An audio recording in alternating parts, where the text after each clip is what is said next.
monetization, although Andrew may have a problem there. He may be disqualified. So we waiting on anybody? We got everybody? Well, Mike's not here. Well, Mike's in roll 20. Oh, okay. He's on the way in. On the way in. All right, we'll give him a second. He'll get there. I keep thinking Don is in this one, and he's not in this one. Don is in Traveler, so he's not in this one. 18 in Traveler for him. I was talking with some of the guys the other night about the inevitable end of the pandemic and how that's going to work out from a point of view. Because I'm running games like or I'm either playing in or running games on Friday, Saturday, and Sunday. And like the Saturday game was always something I sort of couched as a temporary measure. But I was talking to the guys last night, and the Saturday night game is almost mutually exclusive from the Sunday night games from people. Eric's in both, and who else is in both? Dan Jensen is in both, but that's about it. That's about all the overlaps. I was talking with the guys the other night about what's going to happen when all the pandemic goes away. Because eventually it will, and we'll go back to face-to-face games, and everything will be returned to baseline. But I don't know. Be curious to hear your thoughts. I don't know that I can maintain it forever. But all right, Mike, you're here. I see you there. Oh, he's talking to somebody. So I think we've got everybody. And so let's just recap real quick what happened last time. You guys you met Torrent. You were fighting some of these bounty hunter types that had come in and were trying to put the grab on Torrent. She being some sort of magic user, and basically is like, look, I got to get out of town, and I want you guys who are sort of aligned with the local, freedom fighters / rebel types that want to keep both the Sargavans and the other guys whose name escapes me right now keep either side from taking control of Gate Pass. Now you may have sympathies either way, but your first sort of allegiance is to the ongoing liberty of Gate Pass. So to do that, you joined up with this woman and you fought off these guys. And she's like, look, we got an opportunity with the Sargavans essentially conducting a full-on military barrage against Gate Pass. And right now it's like the middle of the night. It's probably like 2:00 in the morning on New Year's Day. And there are still the city is alive with these aerial bombardments that are going on as Sargavan air cav is coming across the city and dropping out chemical bombs and doing breath weapons where they have them available and things like that. And it's like it's almost an artillery softening up of a target before the ground troops move in. And those of you who have military experience are thinking, boy, they're going to be on their way. The Sargavan military you already knew that they were traveling from the capital city to here almost immediately after the death of the governor general, but now they're close, and now suddenly these bombardments begin on New Year's Eve. So you guys are in the middle of that. It's 2:00 in the morning. The bombardments are still going on. You guys have defeated these black marketeers, I was going to say, but it's not that, bounty hunters.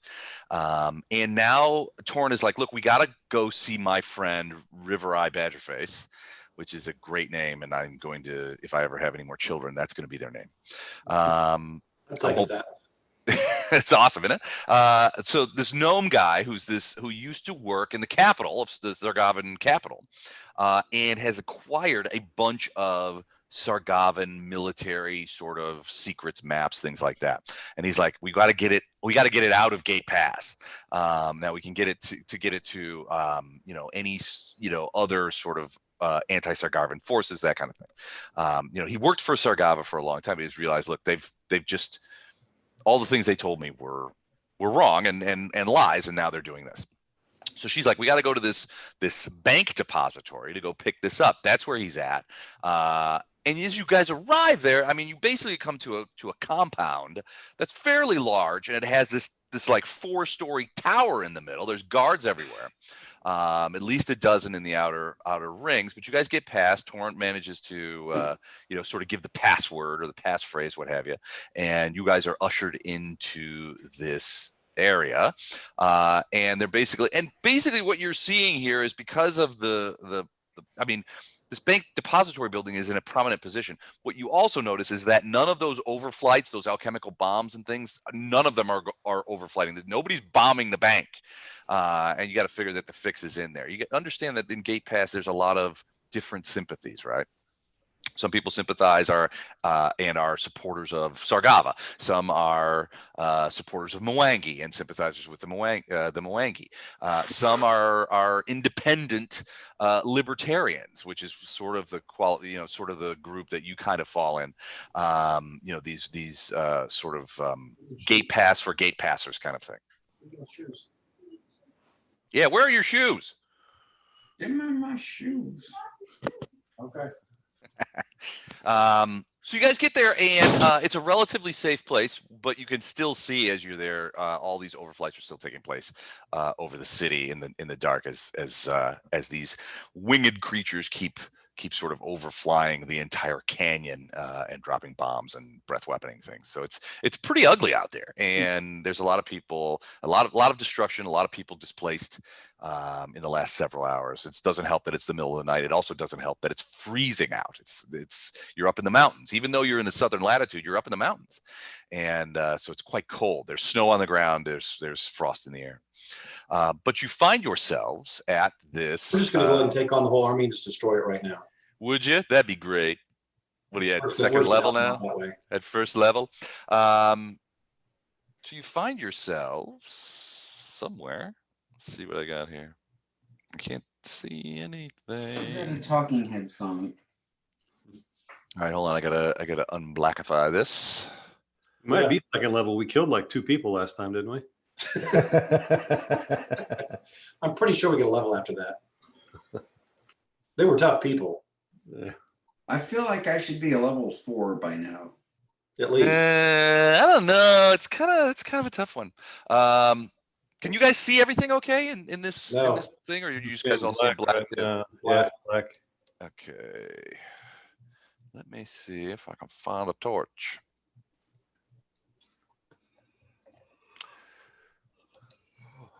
Sorry about this, 1 second.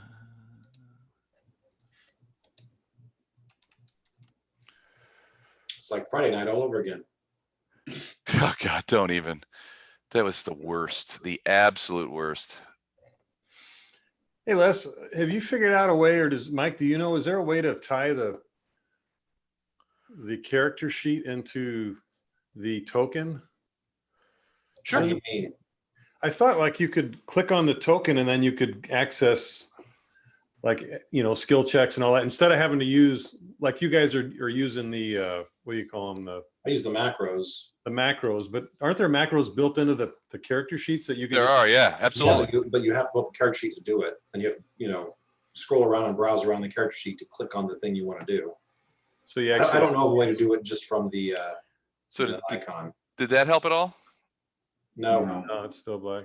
What in the frick? Why? So So what are the rules around insurrections? So if you get tired of your GM, can you have an insurrection and run the game yourselves? yeah, sure. You want to take over? Well, can we populate the world with mythical treasures? When you're the DM, you can populate the world with whatever you want. First thing I'm gonna do when I take over and become DM, I'm giving everybody a +5 Holy Avenger.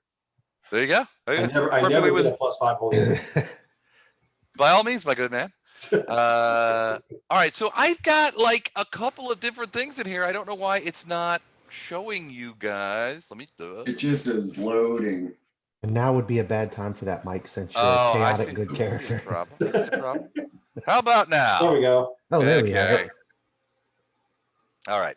So essentially, you see those sort of. So you're the way this map is set up is. So let me apologize in advance because it's very confusing looking. But essentially, what you can see sort of a little bit here is that it's got there's 4 spheres that you can see sort of to the left, right, up, down. The main gate of the depository is here, and those other spheres represent the four floors of the tower. So just ignore that. You guys are in sort of, just ignore these other three things, this one and this one. Those guys, the guards over here standing here are the guards against the main primary door of the suppository. And those are the guys that you guys are coming to see. As you move forward, Torrent is in the middle, and basically she says a couple of things. And I'm just going to go ahead and reread the flavor text so that we can all sort of wrap our heads back around it. You see the dark needle of the depository tower long before the guarded gate appears along the roadway. Now, as you come to the massive iron gates, 4 well-armed guards, 2 orcs and 2 dwarves snap to greater attention and prepare for a challenge. But in a respectful voice, the dwarf asks for the required owner's key, which Torrent produces. He and the other guards visibly relax. They hear them say to you, this is at the initial gate. The riots have us all on edge, so please forgive our diligence, the dwarven guard says as he tests the key in the special lock plate. He hands it back mechanically when the latch opens. Placing his lips against the opening, he whispers something, and the large cogs and gears on the sides of the gates rumble and turn, and in a moment the way is open, and one of the orc guards clumsily gestures a welcome for you to enter. As you pass in, the chaos of the city disappears, untouched by the Sargavan bombs. A beautifully tended garden, although covered in frost, wends its way past some fountains, now stopped to avoid breaking the pipes. The left basin is carved with motifs of the elemental spirits of local legend: dragon, a worm, a kraken, and an eagle, while a statue of the now deceased Governor General Coldtongue, posing with a torch held high in his hand, dominates the basin on the right. The torch glows as if lit by a never-ending flame, which explains the presence of a torch in the middle of the area here, lighting the area. You count 4 other guards patrolling around, dwarves and orcs again, and continue towards the large double iron doors that are the only entrance to the central structure. Once again, Torrent's key is used, and the orc guards speak a secret phrase to gain entrance. There are guards inside, the orc politely says, with a gruff and gravelly voice, his smile looking like a grimace. So be careful and don't accidentally open the wrong locker. There are lanterns here for light. And with a chuckle he adds, you'll regret them if you meet up with the ugly gnome that's in there now. And they allow you to enter the thing. Do you have any questions for these guards? What's your favorite color? Blue. No, green. We're just following her right now, right? That's yeah. So basically, kind of our job right now is just following her. Yeah. Basically, okay. she walks in, and so as you guys go through this sort of charade, and you realize that Torrent has a key to the lockers in here. Basically, this is more or less, they refer to it as a bank, but it's more of like what are the boxes that you have? So it's like a safety deposit box area. So when you walk in, you see, hold on a second. You see a bunch of like these banks of lockers, and we'll just go in there and check it out so you guys can sort of see. All right. So you can see those gray things. Those are these banks of lockers, and they're all like, and they're all sort of shaped like high school lockers, but they also have keys on them, and some of them have ornate, strange locks on them that are obviously some sort of aftermarket thing, a variety of different things. But it's more, this place is more like a safety deposit box kind of place rather than a proper bank. So as you guys go in, the door shuts behind you, and you don't hear anything. And Torrent says, "Come on, we have to find Rivereye. Let's seek him out." And she yells out, "Rivereye, are you here?" And you don't hear anything. And then she says it again, and finally you hear something at the top of the steps, and it is so like, "Pepin, is that you?" And Torrent kind of gets a confused look on her face, but she says, "It is I. We're here to talk to Rivereye." we're here to talk to Rivereye Badgerface, and you see coming down the stairs a guy. Wait a second. Okay. Hold on just a sec.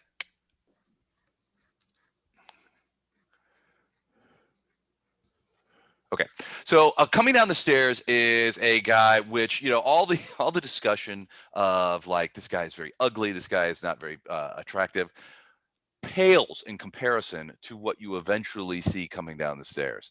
This is obviously a gnome, and he's walking down. He's like, "Hello, hello, I see you here. Welcome, welcome." And you can see that he is very ugly indeed. And looks kind of like this. Small, kind of creepy looking. He has his beard, bald head, wearing a hoodie, glasses, just a very ugly person. That was a joke.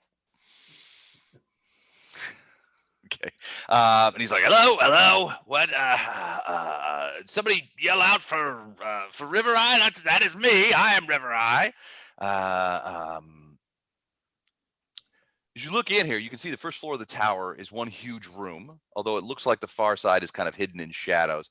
It's about 60 feet in diameter, broad stone ramp sort of circles clockwise. You can see that's what's Rivereye is coming down. It's a big set of stairs that go up into the tower.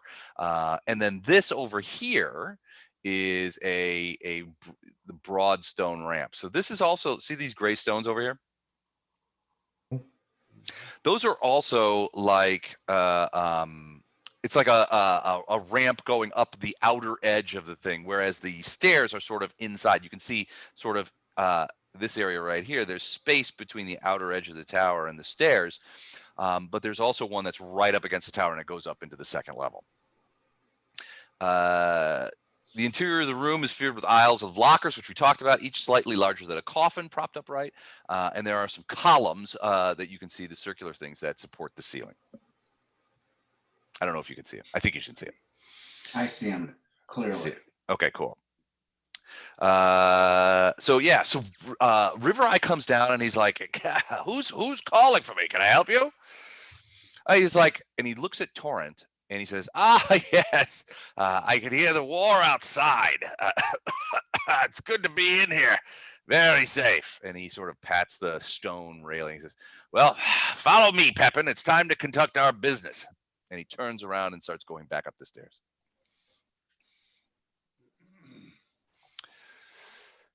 Pull on looks the Torrent and says, Pepin? Is that she says to you, she says, well, you guys remember what I told you? His original contact was a guy named Pepin, and I don't have his last name, but it was Pepin, and he died, and she got his signet ring. So her plan was that she was going to show the signet ring to the guy, to Rivereye, and explain to him that what had happened to Pepin, and that was the presence of Pepin's signet ring was going to be that which convinced Rivereye to give her the case, as opposed to his original contact. But yeah, you're right. She's like, he keeps calling me Pepin. I don't understand why. They were Rivereye and Pepin have known each other for over a decade. They were friends. In the meantime, the gnome keeps going up the stairs. What do you guys do? So is she going to follow him up the stairs? She is. She's a little confused, but yeah, she's going to start heading up the stairs. So I'm going to start detecting magic pointed up the stairs at him. Okay. He does have magic on him, but it's isolated. Okay. I just wanted to make sure he wasn't like an illusion or, some kind of enchantment thing going on. Since he's calling her something that he shouldn't be. Mm-hmm. Well, he does. He doesn't seem. It doesn't seem in itself to be magical, but he does have magical items on him. Okay, well, I'll keep looking while we're walking, just since I got it on, just to kind of see. Okay. Well, I'm going to do a sense motive check. Go ahead. Okay. Who are you doing it on? Rivereye? Yeah. Okay. Oh boy. Seems legit. You're not sure. Yeah, I mean, frankly, the three I'd represents. probably buy a used car from him. Well, it's not so much that he just hasn't said very much. He referred to Torrent as Pepin twice, though, and that's odd. As Torrent points out, he and Pepin were actually good friends. So that's odd that he would mistake her for him. In fact, they look nothing alike. Well, Right. would a perception check and 250 get me a cup of coffee? Not hardly. Maybe Pepin was a shapeshifter. Maybe it's possible that Pepin could look different. He could be acting like Pepin is here because he's being coerced by somebody too. He could be in danger. After Vondrum, who's going to be next in line? I'm just moving people over there, but Vondrum probably wouldn't be first in line. okay. Don't think that. Oh, that was Polearm, who was right behind Torrent. Yep. Sorry, Eric, I was moving you at the same time. Go ahead and That's right. you take over. Well, am I going up the stairs? Yeah, you're going up the first floor stairs, and the rest of you are on. You guys can see you're on the second floor stairs. Yeah. Moving up. Eric, you got to move over to the other side, to I'm the sorry. second this? story. Wait, where? I can't find Vondrum. Where is Vondrum? You got to move over to the I second. got it. I got it. Yeah, on the I first could floor. find him on side. the first floor. Yeah. I got. You got him? Well, I thought I had him, but now he's kind of stuck. It Thanks, won't let John. her push. It won't let her pull him through the wall. Yeah, I'm stuck. You got to go out the door and then come around or something. Seriously? That'd be kind of cool if you do, but There is new stuff. Oh, that yeah, can you do can't- with you these can't maps just- where you can't move it through walls, so it keeps us from scotting everything. yeah, I'm trying. I'm trying to go through the door. Yeah, it's probably on. Hold on a second. Yep, I have. Yeah, because the Yeah. door's closed. I'm beating my head against the wall repetitively everywhere around the door. All right, try now, Scott. Ah, I don't do Hey. that. You're doing it now. I learned it from you, Dad. All right, so you guys basically follow him up the stairs, and at the same time you guys end upstairs, you see something coming down the stairs on the other side. At first, all Attack. you see is a fair amount of light. But then when it gets down the stairs, God damn fucking shit. The light. Sorry, did I say that out loud? No. I'm going back and forth between. So it's making me crazy. I'm going back and forth between GM layer and player layer, and everything's moving in. And it's all stuck, and I got to go back and forth. It's just making me crazy. All right, but Have a few drinks. have a few tricks. No, I'm having a delicious Diet Coke. Just I put had something in it. It'll make you feel better. And plus, I have did. You know what? Night. You know what I had last night that actually is a lot better than it sounds? Peppermint schnapps and cola. Oh Not my a peppermint God, fan. that sounds terrible. It does sound terrible, but I drank it last night. It was actually pretty good. I had like 7 of them. Wow. That's the less we know. They weren't all that good at first, but by the 5th or 6th one, they were just dandy. They were amazing. freaking right. They tend to grow on you. It was pretty good. At the end there, I was just opting out for ice. I'm just dumping a whole bunch of peppermint schnapps in there and a splash of cola and just going to town. But anyway, this bright floating light comes down the stairs. And it just kind of like is sort of sitting there. And it actually, for fuck's sake, stop jumping around, you dick. It sort of floats over next to where Rivereye is. And you hear Rivereye, he's like, my old friend. He's like, come on, I need you to help me open it. Who's he talking to? He's talking to you guys. That's than us. That's a roll by Vondrum to see if he knows knowledge arcana of what this light is. You suspect that this is, well, at first it looks kind of like a will-o'-the-wisp, but with a 19, you would say that this is probably some sort of archon. You've heard tales of creatures called lantern archons, which manifest on this plane like this, like these balls of floating light. Okay. What's the purpose? Do I know what a lantern is? That just to provide light? Are they? No, they're It's they're a type it's a of they're a creature, planar yeah. creature. Yeah. Don't they Excellent. help with like channeling or something? It's kind of like the lowest level of like angel or something like that. Okay, It's in that. that group. Yeah, they shed a warm and calming radiance. This orb of light moves with a preternatural silence and otherworldly grace. Does it improve channeling less? I just have this weird memory of. Mm-mm. No, that was Shane and his positive elemental Okay. Yeah. That's what you're thinking of. overpoweredness. If he needs help opening something, then I'm going to head down there and help him open something. Okay. Is Torrent going there? Yeah, shouldn't Pepin be there?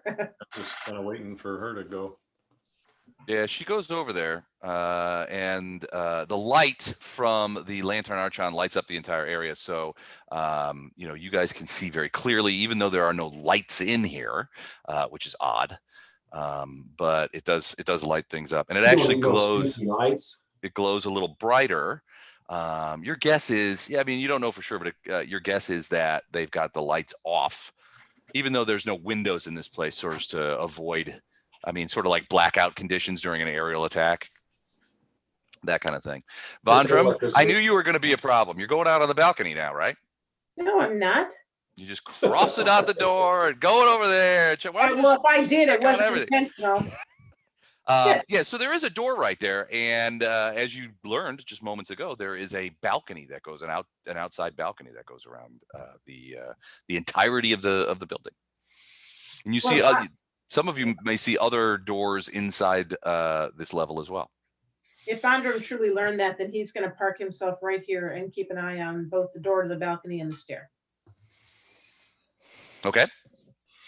So Torrent kind of comes up, and of course Arendar is in the middle, but she's sort of she's like Rivereye, we've come for the case, and she pulls out the signet ring, and he's like, "Oh, that's fine. I've been expecting you, Pepin.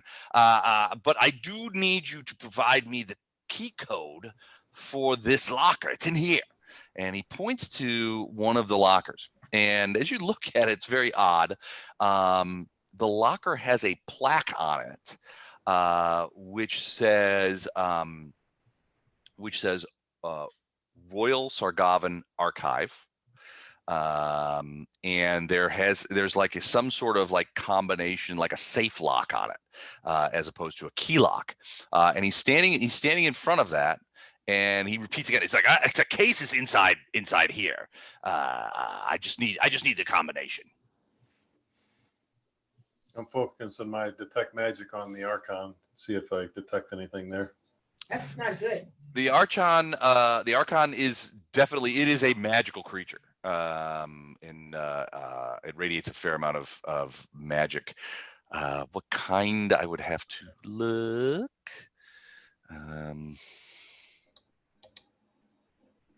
Well, it's extra planar, so evocation probably. Okay. But it radiates a fair amount of magic. And you're not sure if this is, well, they're certainly not native to this plane.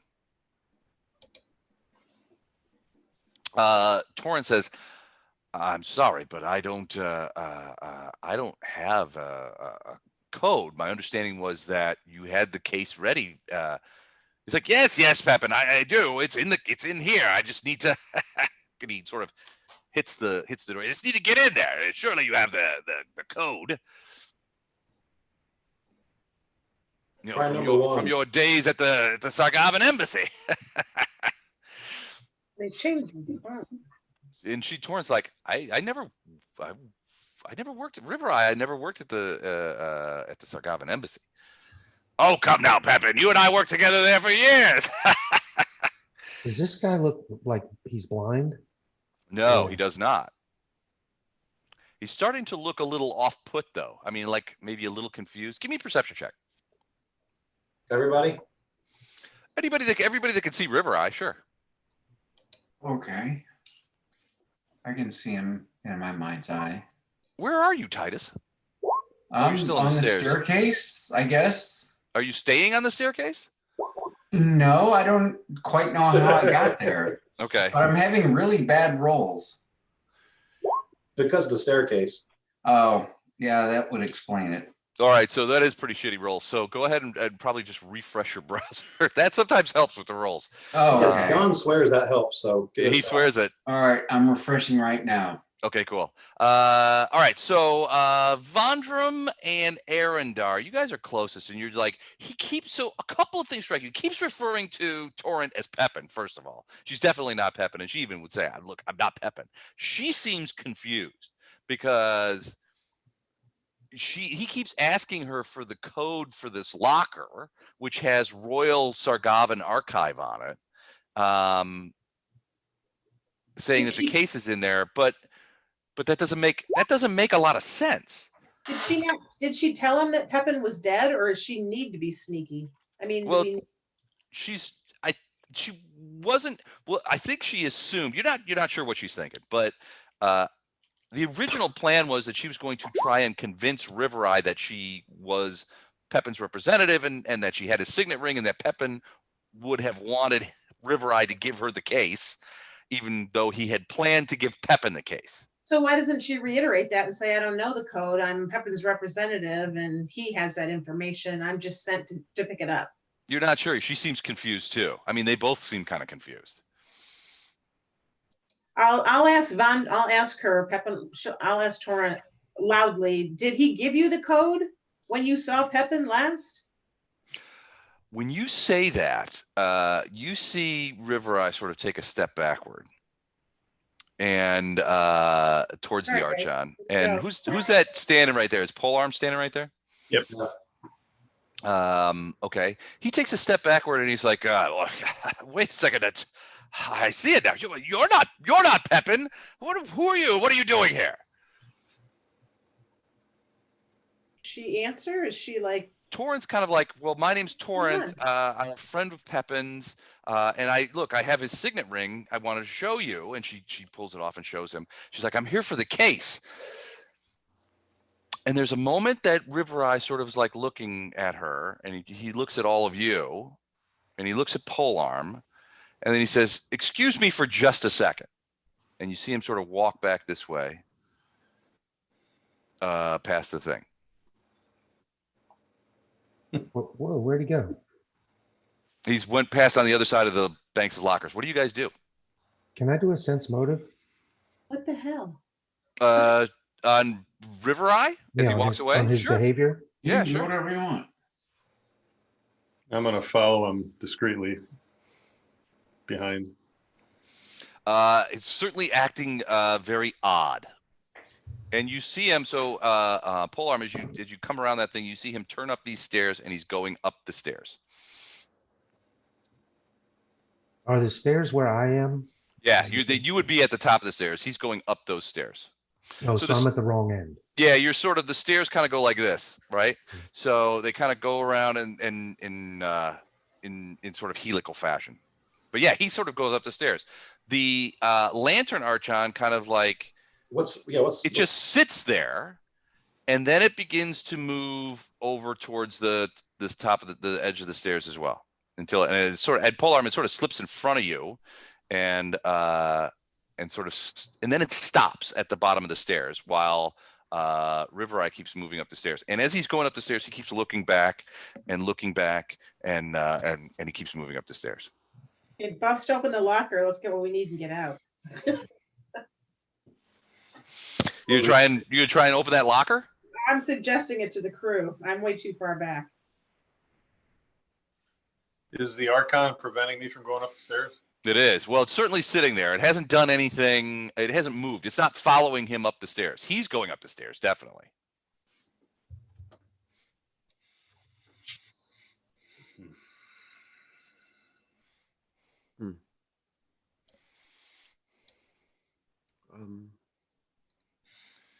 I'm gonna say to what's her name again? Torrent. Torrent. To check the ring to see if there's any inscriptions on it. On the inside or She takes a look at this. There's nothing on it. She's like, I never got anything. This is, and she looks at you. She goes, Royal Sargavan Archive. These are these are usually these are coded by Sargava itself. What they'll do is they'll take when you see these plates, it's usually copies of documents and things that they remove from the capital and put in remote locations so that if something happens to a building or fire or something like that, they have copies of various documents. They're not usually used for this kind of thing, and certainly Rivereye wouldn't have access to them. It makes sense that he doesn't have the key or the code, but there's no reason that Pepin would either. So then this guy's apparently burned. Torrent? No, the guy who we're here to see, the Badgerface dude. Rivereye, yeah. But he's up the stairs, and that lantern Archon is blocking the way. It's certainly blocking Polearm from going. In fact, Polearm, if you kind of move around it a little bit, the Archon will sort of like move to sort of like block you from going up the stairs. But with the tech magic, I'm not getting any sense that this is not an Archon. No, your feeling is it's definitely an Archon. So either we chase this guy down or we try and break this thing open. Well, it sounds like this thing wouldn't be what we were looking for anyway. Yeah. So if I go over here to this edge of the stairs, Mm-hmm. now obviously stairs go up at a whatever 2 foot or 1 foot or whatever. Right. Do they have a railing or something? Could I try to climb and get on the stairs? It's more like a stone wall. I mean, you could try and climb over it and get past them. You might be able to do that. There is space, but not a ton. So I guess from where I'm standing, would I be able to try to jump and climb and get on the stairs behind where the Archon's blocking? Yeah, I think so. Okay. I'll try to distract it less while he's doing that to try to keep him focused on me, the Archon. So just All a right, climb check or acrobatics? Climb check. Bonham's going to yell out before we do that. Do you want any buffs? I mean, we could. Acrobatics would have been better. No. All right, yeah, you find yourself not being able to. The stone is very smooth, and you find yourself having a great deal of difficulty climbing up there. Polearm? What are you doing to sort of distract the lantern? I'm just trying to get past, basically. Well, he keeps blocking it. I mean, he's like blocking you, and then you see him sort of back up a little bit, and your worry is that whatever lantern Archons do, he's about to do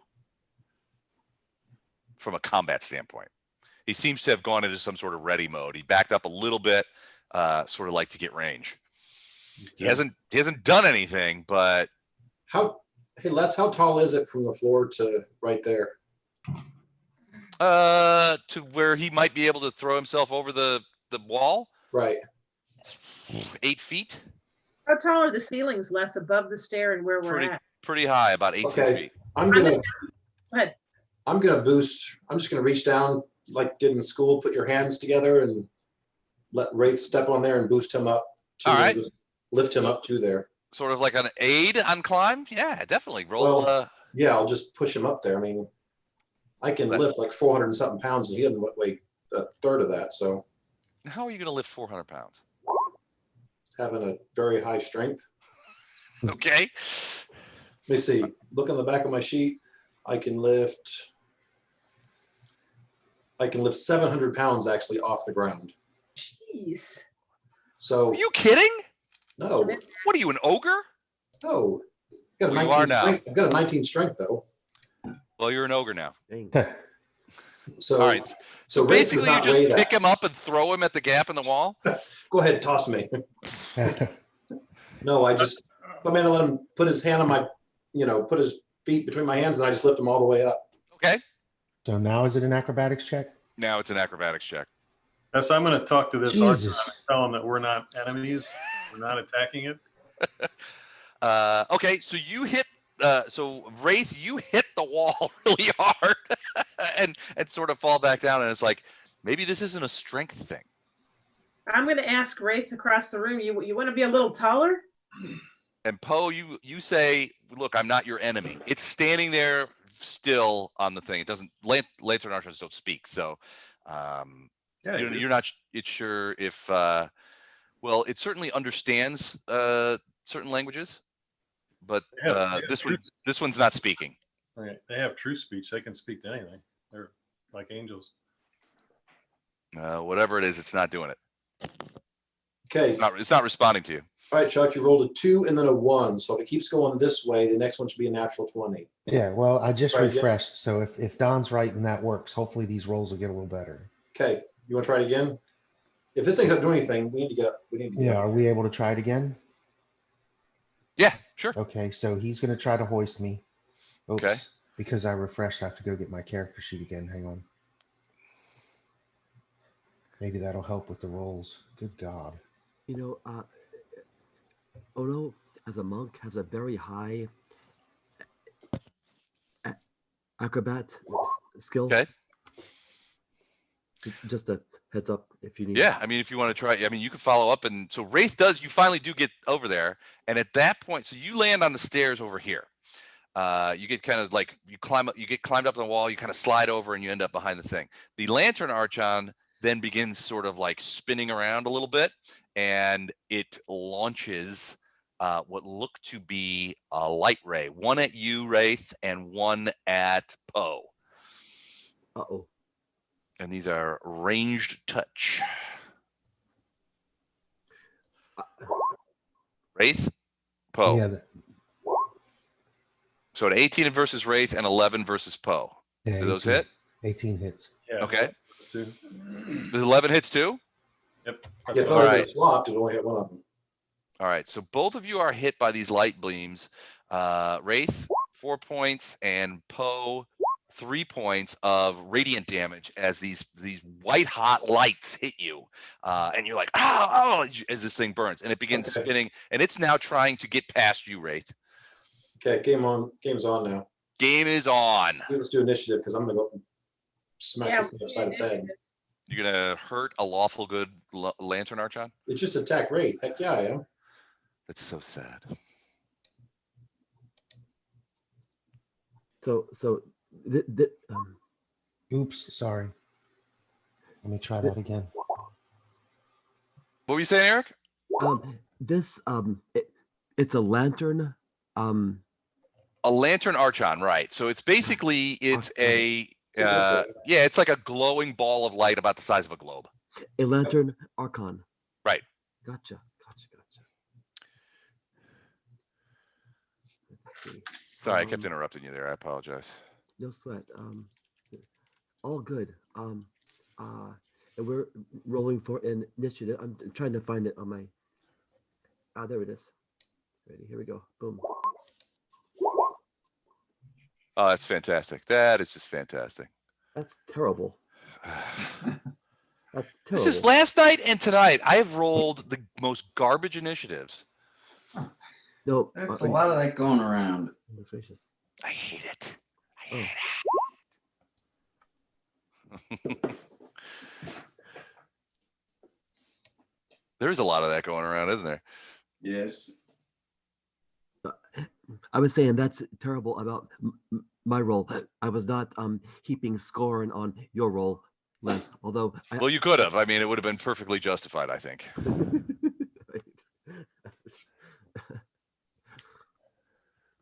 All right. That was better, but certainly not great. Is everybody in? And Yes, what? so. Titus, we need you to roll initiative. Are you sure? Yeah, you probably should. Okay. Let me figure out what that is for this. Is that it? Aaron or Wraith? Where is? Oh, Vondrum. Yeah, I just need yours. Okay. I'm trying to learn the sheet. Is it front, back, laptop? Either front or laptop will both have them on there. Okay. You're just looking for the init thing. In the front, it's kind of in the middle. On the Okay. laptop, it's kind of in the middle as well, towards the top. Can we just take 20 No. Yours is probably going to be about a +3 or +4. if I can find it? As a free action, I'm gonna ask Poe, what happened when you tried to talk to it? Did it recognize that you were speaking to it, or what happened? I missed what Les said. No response. It didn't respond, which is not like a Lantern Archon that I. Oh, here we go. character. All right. So, and then roll initiative. Yep. Are they a little intelligence, Archon? They have some intelligence. Very, very intelligent. Okay, 19. Or well, not super intelligent, mostly dexterous. 19, you said? I did. Where is Titus? There he is. All right, let's get you in there. 19, not bad. All right, let's go ahead and so the Lantern Archon did super well and its thing. So it is just sort of spinning around. Arendar, you're first. You're a little mad that this Archon zapped your brother. Yeah. So what do you do? What are you gonna take that 700-pound deadlift ability to do on a Lantern Archon the size of a globe? Nothing. I'm gonna come out here and as I'm moving around, I'll pull out the weapon and then smack it. Okay. What kind of weapon? It's a falcata. A falcata. All right. So you step right in Poe's way, push him out of the way. Get out of the way, loser. And I missed horribly. Loser. Not a fumble. It's one away from a fumble. 6. Yeah, that's not a hit. Okay. All right. So yeah, you're standing there. Wraith, your turn. You guys even get alignment or initiatives the same. Hang on a second. I want to move to. All right. So you're scooting up the thing. Yeah, but I'm staying. Hang on. I'm staying within 30 feet. Damn it! Is it control to get this thing to go where I want it to? Alt. Because it keeps wanting to adjust here. So I'm going to go to here, and then I'm going to with flanking. I'm going to shoot an arrow at it. Okay. Because now it's attacking my brother. Well, it will be. It will be on a 1 sometime. Let's see here. So 24. 24 will hit. Which would be a 26 because of flanking. So 26 will also hit. No, that one misses. So 3 points of damage. 3 points of arrow damage. So your arrow passes through it, but it does sort of spin around. It's a glowing ball of light, so it's hard to sort of see where it's looking at, and it kind of looks like it's sort of spinning all the time. It's like the sun, it's like you can't really look at it directly, and it's got this weird sort of movement to it, even when it's not moving. But yeah, you think you did some damage to it. All right. I have no idea because it doesn't have a health bar. Jesus. This is the last time I buy shit like this. I only do this. Okay. How about now? Now it has a health bar. Okay. I bought this thing. What thing? So I bought the Roll20 for this module, and of course everything's made, which is nice, but it's all different from how. Honestly, I have That's simple. You do it. I have spent more time screwing with their shit to get it right than it would have taken me to just build it myself. To be honest with you, so it's just and I don't like that they put all this shit in here. They put a lot of extraneous shit in here. I've had to take it all out and stuff like that. All right, anyway. All right, so that's Wraith. Titus, you are up now. Titus, you are sort of in between the lockers. Give me a quick perception check. Okay. And Titus, remind me of your character class. He's very classy. Like I know. You would look at him and go, that guy is delicious. Classy. That he's like Fabio. He's just speaking class. And weed. Sorcerer. Okay, cool. Jesus. I need to reload. All right. So, all right. You don't see what I was going to show you. So, No, I need to reload and then. Come on. That's. I thought you just reloaded. Well, that was my drink. Oh. All right. So you don't see. So yeah. So you see this little kerfuffle going on over at the bottom of the stairs with this Lantern Archon. Ono is standing close to you. What do you do? Well, I use my diplomacy to talk to the Archon. All right. So you yell out at the Archon. What do you say to it? I say, "Hey, buddy, what you doing?" All right. Give me a diplomacy check. Okay. Let me pull this up, and if I don't get the roll I like, can I re-roll after reloading? No. I don't like these rules. 19. 19. All right. So so you yell out, "Hey, Lantern Archon, what are you doing, buddy? Stop with all this violence." You see it sort of you get the impression, Titus, that it is sort of looking over at you now, and that it definitely has heard you. It's not shooting anything. It doesn't seem to be. I mean, it's hard to tell. It's not like it's got a sword and you can tell that it's not attacking anymore. It just shoots out gleams of light. But it's not doing that right now. So maybe it worked. Yeah, do I see a special glint in its eye? It doesn't have any eyes. That's the thing about these glowing balls of light, is that they're kind of hard to read, from a personality standpoint. But it doesn't seem to be doing anything. Do you want to like move or anything, or? I do. I want to move my bowels because I'm getting a little nervous. Right here in the tower? Yeah. Okay. I'm gonna do what I always do and hide behind other people. Okay, perfect. So there. And I'm gonna do what I always do, which is tweet things that you say. That's what I do. Don't do that.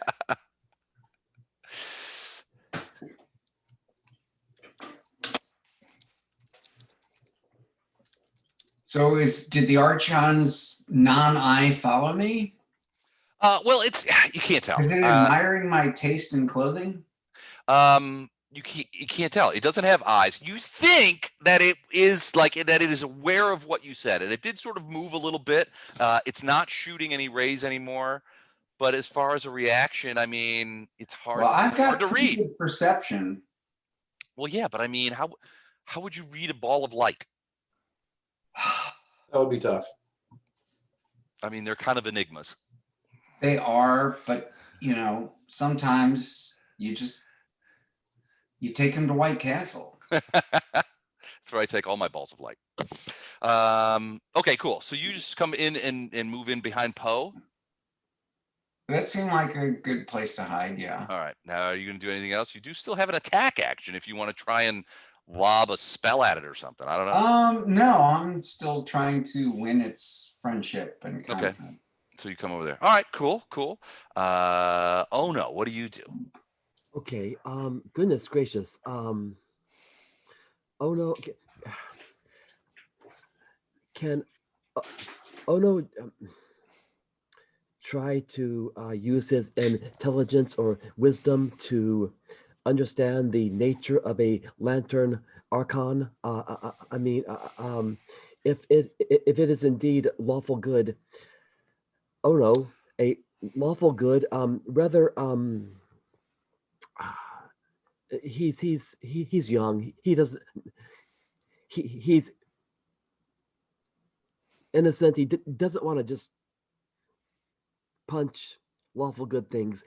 Would oh no if this archon is indeed a good thing or a bad thing, or can I roll wisdom or? Do you have any knowledge, like a knowledge arcana, or what are your knowledge skills? Knowledge nature. Knowledge nature. Well, give me a knowledge nature roll. I do have a knowledge religion. Actually, knowledge religion would probably be closer to trying to figure that out. I will do that one. Try it out. I roll it an 8. An 8. Yeah, you're not sure. I mean, you've heard stories about these kinds of creatures. You've never actually seen one before. But in the stories that you've been told, lantern archons and archons in general, or archons in general, however you say it, and lantern are almost always good, and lawful. So this one. But you also, I mean, well, you wouldn't know this. So, but yeah, I mean, as far as you know, they're always good. Okay. I'm torn because I want to stand with my friends. I want to defend and be at their side, but I also don't want unneeded bloodshed to work against us or to hurt our reputation. I'm gonna do what Titus did, and I'm gonna say, everybody, please stand down. It was a misunderstanding. Please stand down. And can I roll to see if that does has any effect? Sure. That would be like a perception check. Roll perception. Perception, sure, great. Perception. Let me roll that. Go a 12. Again, this is a kind of creature. It's not like looking into somebody's face. Yeah. You're looking. It's a glowing ball of some sort of incandescent gas that that is otherworldly. And Okay. I mean, if this glowing ball is just doing its job, I'm gonna feel torn and conflicted about punching the glowing ball. I'm not going to attack, but I'm gonna call out, everybody. I don't know. Come back over here. No. All right. Okay. Arendar still looks pissed. All right. Fair enough. I tried. I'm not gonna attack. I'm gonna stand down and pass. okay. Arendar, why are you rolling will saves? To see if that works. He was trying to talk me down. Okay. Apparently Did not it work. didn't work at all. Well, all right. You know what? I mean, I love you guys. I love you guys. You've been with me since my childhood, and I just don't want to.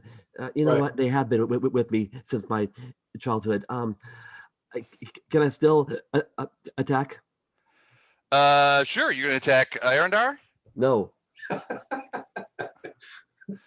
Well, so I mean, here's okay, here's the problem. You can't get there's a like a Yeah. line at the stairs. You can't get in there to attack. I Yeah. mean, theoretically, you would have to what you would have to do is climb up like Wraith did, Yeah. and get in behind it and attack it from that side. But then you would be getting in Wraith's way, and you still have to do the climb check. All right. But there's yeah, like there's a traffic jam at the bottom of those stairs. Got it. Okay. All right. Fine.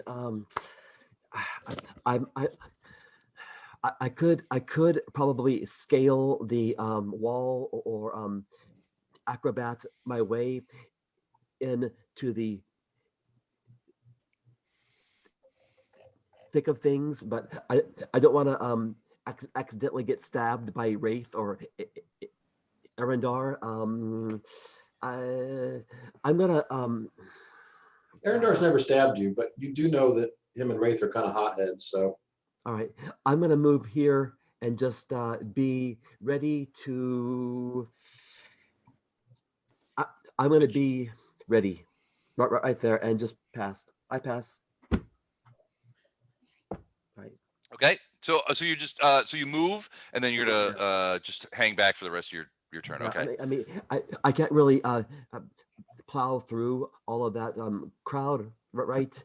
So I can't effectively from here punch the dutiful Mm-mm. Archon. So I'm gonna just stop there. So Titus and Poe. Poe, you're a magic user as well, right? Yes. Well, I'm Okay. sorry. Cleric. Okay. So Titus and Poe, I want you guys to give me knowledge arcana, knowledge divine, real quick. Okay. Les, did you get my message? I did. Did you see my response? No, I did not. There's a lot of flirting going on here. apparently those messages are going to the wrong place. Got to make up for Don not being here. 2. All right. And 10. All right. So, Jeez. all right. Now take a moment and refresh your browser. All right. Titus, you don't know squat, but Poe, So You are am I somewhat ignorant and familiar- happy? yeah. Well, happy I don't know, but definitely ignorant. Is a free action? Can I interrupt everybody or no? It'll be your turn momentarily. Let me get this out, and then it's I'm all sorry. you. So Poe, as you are standing there, and Arendar is sort of slashing away at this thing with this weird-looking sword that he's got, you realize that, you know, as you hear Ono yell out, you know, don't hurt him, he's lawful good, you know, that kind of thing. It's, you know, we could talk to him, and you hear Titus even saying, "Hey, bud, you know, we're all pals here. Let's not descend into fisticuffs." You know what I'm saying? And you realize that Archons can be summoned. And it could be that even there may not be, from what you guys, I think you guys are going down the road of there's some sort of dichotomy here, whereas you have a lawful good creature, but it's attacking other good creatures. Whereas if you have a summoned creature, despite its alignment, it is duty bound by the summoner to follow instructions. And it could be that that's what this Lantern Archon is doing. That's your insight. I mean, you're thinking, well, maybe it's summoned and it's following some sort of instructions, and that's why it's attacked us. So evil people can summon good Well, creatures? yeah. I mean, theoretically, in the same way that good good people can summon evil creatures. But And who hasn't done that? the old Necronomicon. But no, I mean, I do it all the time. maybe you're not up against an evil creature. Hmm. Maybe you're just up against a difference of opinion. I'm very confused. That's evil. That's All pretty right. evil. All right. I hand it over to Vondram. Yeah, you got me excited. I felt like I had to interrupt and tell everybody right that second, Les. When But I read ruined it. I'm sorry. No, you're fine. Vondram got up to the head of this, well, the top of the stairs, but at the base, and messaged to, and I cannot remember this clever name, Badgereye. Rivereye Badgerface. I sent a message to Rivereye, basically just in a peaceful tone, telling him this all went astray. We didn't mean to come in it this way. Protect yourself and come back and talk to us. You know, make sure you feel safe, but come back. And the response I got is, "I'm tied up on the 4th floor. Aid me, friend of Pepin. Hurry. The imposter is getting away with the case." Dun, dun, dun. Dun, dun, dun. So you just say that out loud? Yes. Then I'll yell to Wraith if he didn't hear that, to like, go get him. I'm right behind you. Wraith probably heard me because he's just up about 15 feet straight from where I'm at, Okay. right? Yeah. Yeah, probably. There's no, I mean, it's solid wall there. And I'm So talking loud you can't see Wraith, but yeah, I don't think, I mean, it's not that far for that noise to go. And then before I'm done talking, I'm going to say, Poe, if you want additional protection, come see me. I'll help you with your AC. I don't say AC, whatever. I'll help you strengthen your. Your AC is low. I shall help you. Okay, that's it. All right, Torn is like, the case, as you say this, and she begins moving towards the thing when it's her turn. But still your turn, Vondram. All you've done is speak. I did move 20. I had to move. Oh, you moved. Okay. Did you And want I to do had- anything else? And the message is a spell, right? So that was my action. Oh, right. Okay, yeah, you did that. Okay, cool. All right, Poe, it's your turn. She yells out, "If you need AC, come to me. Come to me, Poe." I'm going to burst for 5 points. Okay, and that'll help Arendar as well, right? Yeah, Arendar, Wraith, and Torrent, I think, was down. Although I can't see Torrent's health bar anymore.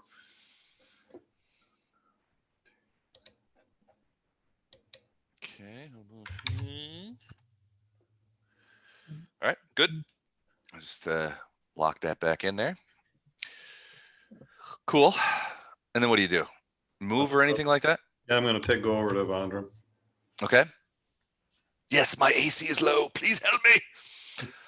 Lantern Archon. So you yelled out. So Vondram yelled out, "He's an imposter. I've got a message that says that Rivereye is tied up on the 3rd floor." At that point, the Lantern Archon blows up the stairs, turns, and begins ripping up the stairs. It's flying, and it's small. So it's going to go past you, Wraith, but you will get an attack of opportunity of some kind. Doesn't it need to do an acrobatics check to go through a square occupied by Well, he doesn't get an attack of opportunity because he's got a ranged weapon. And I've got a bow, so I don't get an attack of opportunity. That's not a concern. Okay. the You are concern correct is- about the acrobatics, though. So let me see what his acro is. But Can't fly- you put its arm in Well, the if it's way? flying, Yikes, it's that's small. high. If it's small, flying is small, it could just go above him. Well, that's what it's trying to do, but I mean, I think Chuck's right. It still has to sort of get around because I have a feeling that Wraith would be like, nope, nope, nope, you're not going anywhere, dickhead. So he is going to try it. So it's I'll 20. swat that mofo with my bow if I have to. So it's 25 to get it's DC 25 to get past an enemy, right? No, it's Well, usually no, just their CMD. yeah, and I think that he would probably if because you said that the ceilings in here are really tall. So really, if he has the movement, he can fly over higher than I could jump. It wouldn't matter. Well, the ceilings might not necessarily be tall as tall in the stairways. Yeah, like I said, Okay. if you're trying to do that, it's you got to beat the enemy's CMD. So my CMD is 17. 17. Oh, he rolled beat a it. 20, so he got past. So he's going to scooch past you and begin and just like runs past you, and he's moving fast. These guys are fast in flight, and he goes through here and just rips through onto the third floor where you see the light, but you don't see him anymore. Okay. All right, so he does that. Torrent makes a break for the stairs. 3, 4, 5, 6. 1, 2, 3, 4, 5, 6. And she begins running up the stairs. I mean, boom, boom, boom. After she hears what Vundram has said, she is just trucking up the stairs. Wraith, I see you got your bow out. You're swatting at her too, I assume. Well, yeah. Well, no, she's You running idiot! up right. She's running up right at me. I can put an arrow right between her eyes. That's true. You could do that. That'll probably be a good thing to do right now. Arendar, what are you going to do? Arendar, sorry. I keep I'm wanting to say bold. Arendar. You're golden. So 5, 10, No, he's 15, bolting. 20, 25. Okay, so the first movement gets me to there. Okay. You can sit. So let me move you But to. I'm on the next map now. Right. So I'm going to move you over there. Can you see it? Okay. Can you see where you are? Yep. Okay, that's the third floor. You see the lantern archon, which is zooming away towards the other staircase.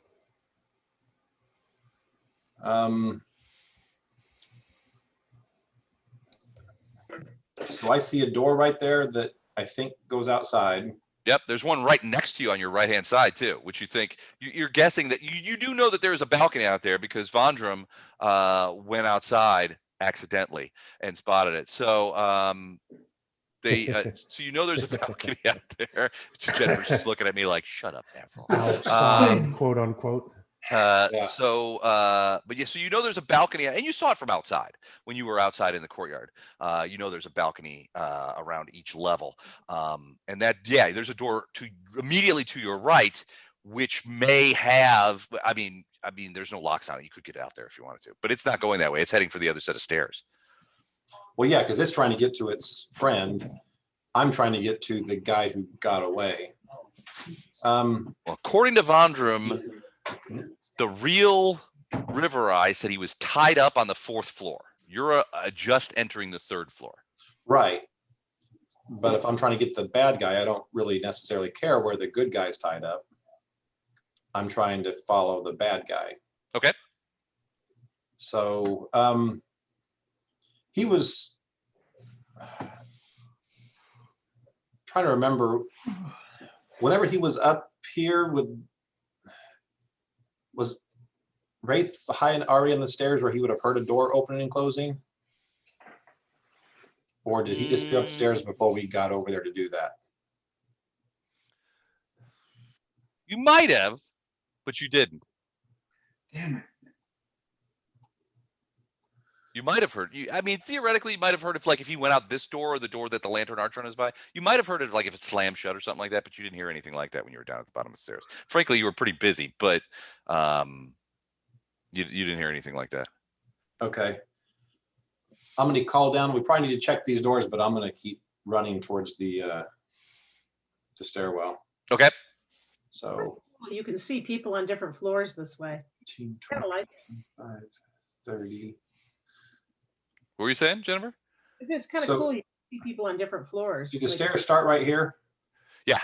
I can't see the stairs. They're black. It's because the entry to the stairs is on the other side. So here. Oh, okay. Wait, Okay, I'm I going, can't. but I can see it from where I came up here, right? Yeah. So 5, 10, 15, 20, 5. So that's the most direct path to get there, right? Right. Okay, so I'm just running through there. Okay, that's my 2 actions. I'm Okay. done. Wraith. 10, 15, 20. Is it at this point that I go up into the next room? Correct. You want me to move you, or you want to move yourself? if you would move it. So I'm at 20. Okay. And then I get to here. And I see the same thing he saw. So 25, 30. Mm-hmm. You And see the then- Archon sort of like over to the right there. It doesn't seem like it's heading for the stairs right away. Or maybe it's lost. Or maybe the DM fucked up where the end of the stairs were. You're not sure. It was going for the wrong side. Mm, 5, 10, seemed to be. 15, 20. Can I squeeze through here between the thing and the... Yes. Okay. So Yeah, there's 20, space. 25, 30. And I'm going to stop here Okay. with the bow to have Arendar covered. Now there's a door behind me. I assume that goes outside. Yes, there's those stairs that you see there, though, do not exist. The stairs that are right behind me Correct. The The stairs north? to go up are right here. are down here, right? They're right. The entry's Correct. right here, right? Yeah, let me seal those off for you. Okay. No, I'm good. Okay. Yeah. Titus. Everybody just ran up the stairs, Titus. Was it something I said? Probably. I think it was that I'm going to take a dump in the middle of the bank kind of thing. That was that actually. Yeah. Oh, yeah. I'm working on that. It's Not your most charming moment. It just it doesn't work with the diplomacy. I think that's why I'm getting such low rolls. So I think I'll run up the stairs too. Okay. If I can see them. Oh, here we go. Okay. All right. So yeah, so you're running up the stairs. What's your speed? I think it's 30, Okay. but I've got dark vision. It's not hyper necessary. So, all right. So the first movement rate will get you to here. So you pop out on the 3rd floor, basically in the same area. Do you see where you are? Where is that? Okay. Right there. Got it. Okay. So you pop out. You see the Archon or Archon sort of over there, sort of wandering around. You think that it might have gotten a little lost, but Arendar and Wraith are like, you see them sort of like kind of like in and out of between the lockers. They seem to be heading to the opposite side of the room. Okay. But Well, you can see him running back there. I'm gonna try more diplomacy On on the Archon? Archon. Okay. What do you say to it? I say, "Hey, buddy, I got some beers out in the Yugo." All right. Roll your diplomacy check. Yugo beers. I'll tell you what, if anything is going to sway it, it will be Yugo beers. Whoa, 26. All right. So as a sorcerer, you are in tune with magical things, and you do this, and you feel certain that under any other circumstances, this Lantern Archon would be totally down for Yugo beers. However, it is controlled by somebody else, and you get the impression that it must obey its summoner. It cannot disobey. So can I communicate with it? Not really. I mean, you definitely get the impression it understands what you're saying. But yeah, it's not speaking at all. And which is weird because Poe says that Archons can speak.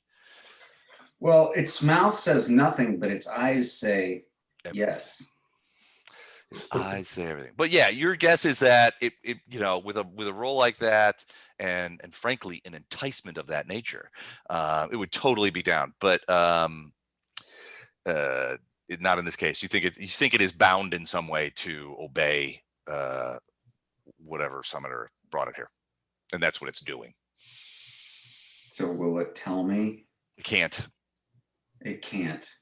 That's Why? your feeling, but because it's forbidden to speak. Well, it can speak in many different ways. As a communication major and master's, I can assure you there are many different ways to speak. Okay. Well, it wiggles a little, but again, it's a glowing That's- ball of incandescent gas. That's charming. Not talking about balls wiggling, are we? My son loves that song. Oh, the sun is a massive incandescent gas. So yeah, so I mean, it usually would be able to speak. It is not speaking now. So you're guessing Well, that it is so under the same it's compulsion. magical, right? Yeah. So I can use magical devices, and I'm going to use a magical device. Well, you what? Yeah, it's magical, right? Well, it's a creature. You can't just reach out and use a creature. Use magical devices for like using I've a wand. charmed it, and now No, I'm you gonna haven't. use You did. my- No, wait a second. You didn't charm anybody. You tried a diplomacy check. That's not a charm. Well, You're sure it is. basically At trying. 26. You're trying to It's thinking persuade it. what kind of sweet things it can whisper in my ear. No. Yeah, it Diplomacy is. check is trying to figure out what to sort of persuade it. It's not a magical attack of any kind. But I know that it's magical. You know the creature is magical. Your diplomacy check, as magical as going out to the Yugo for beers is, it's not technically a magical attack. So it's being used by something is a magical item, which makes it a device. It's a no summon longer- It's a summoned creature. So It's it's not the same. now a device. Nope, it isn't. It So- is. So diplomacy, you can do a couple of things. You can gather information, you can try to influence attitude, make requests, suggest courses of action. What it doesn't do is allow you to sort of take over someone else's summoned creature. That's a whole different kind of environment of magic. Well, that's why I was willing to re-roll using magical device. Nah, it's not going to work here. I'm beginning to think the Sims direction is sounding better and better. All right. You could certainly trade sides, but yeah, no, it's not going to work. I understand where you're coming from, but it's not. It's a summoned creature. It's not. When you use magical device, it's like, yeah, okay. I wouldn't sleep tonight if I didn't try. All right, I get you.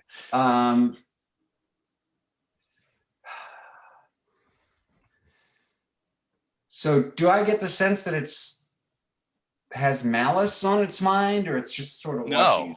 No. I mean, it's moving around. It's trying to move away. Your guess is that it got lost on the way to the staircase, and that's how Arendar and Wraith sort of got ahead of it.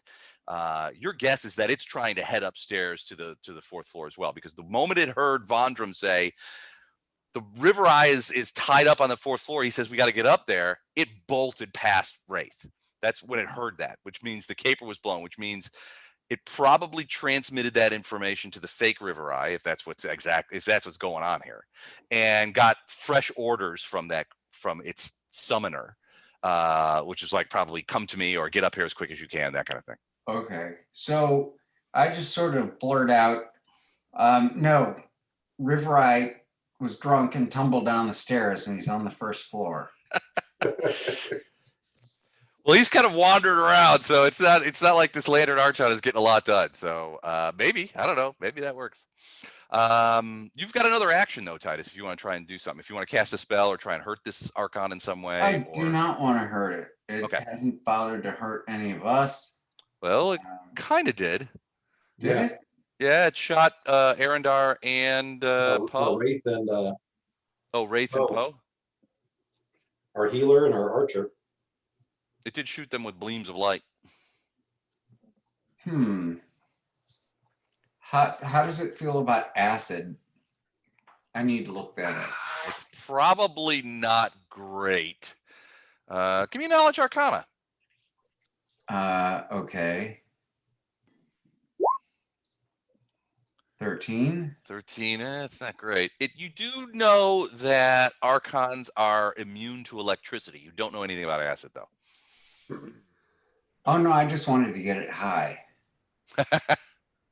Oh, that acid. Here, take this. That can Put it on. Just keep it on your tongue. All right. So you gonna use that action for anything else, or are you gonna try and keep? I'll do ghost sound. See if I can figure out how it's communicating with its master. Okay.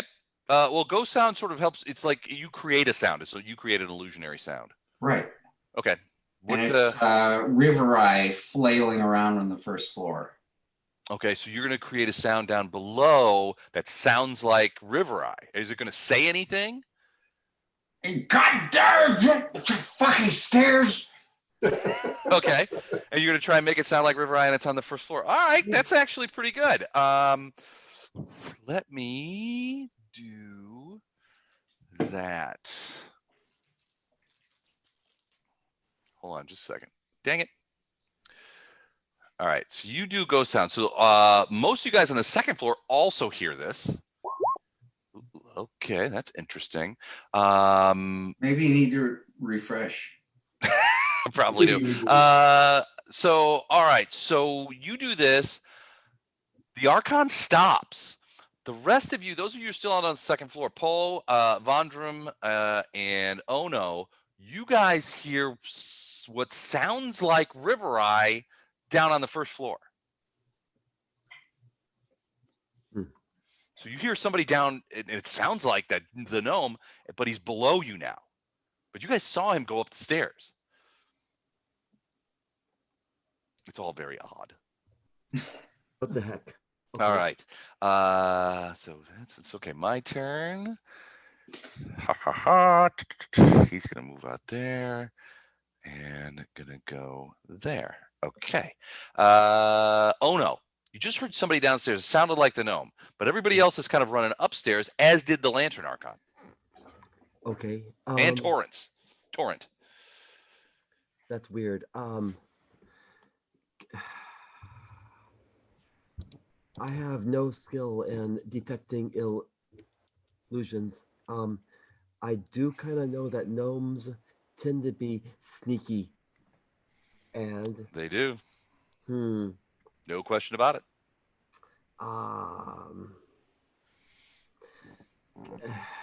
What's the range on ghost sound? Does that have a Ghost sound's pretty far, actually. Let me check for sure, but it goes a while. I mean, a whole floor is for 25 feet. That's just a cantrip, isn't it? Ghost sound. Yes. Yeah. 25 feet plus 5 for 2 levels, so 30 feet away. So it would be tight, but yeah, I think, he's standing on the floor of the third floor. You've got the 18 to 20 feet of the second floor. Yeah, he could get it down there.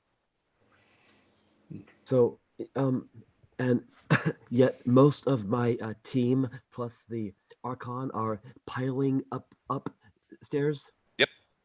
All right, I'm gonna pile upstairs too. Okay. Because I don't want to split the party, and plus I have a bad history of running off on my own. So, I'm gonna learn from my past mistake and go up these stairs too. Now I'm a bit confused. Is the stairs start there? Stairs start here. Oh, I see. Ooh. Okay, got it. Can I go up these stairs then? Like so? Yep. Great. And I see Torrent there. What is Torrent's disposition? She's going up the stairs. She's going up there as fast as she can. Is she angry? Is she on my side? Like, can you pass her? Could I or is she on your side in like this battle? Yes.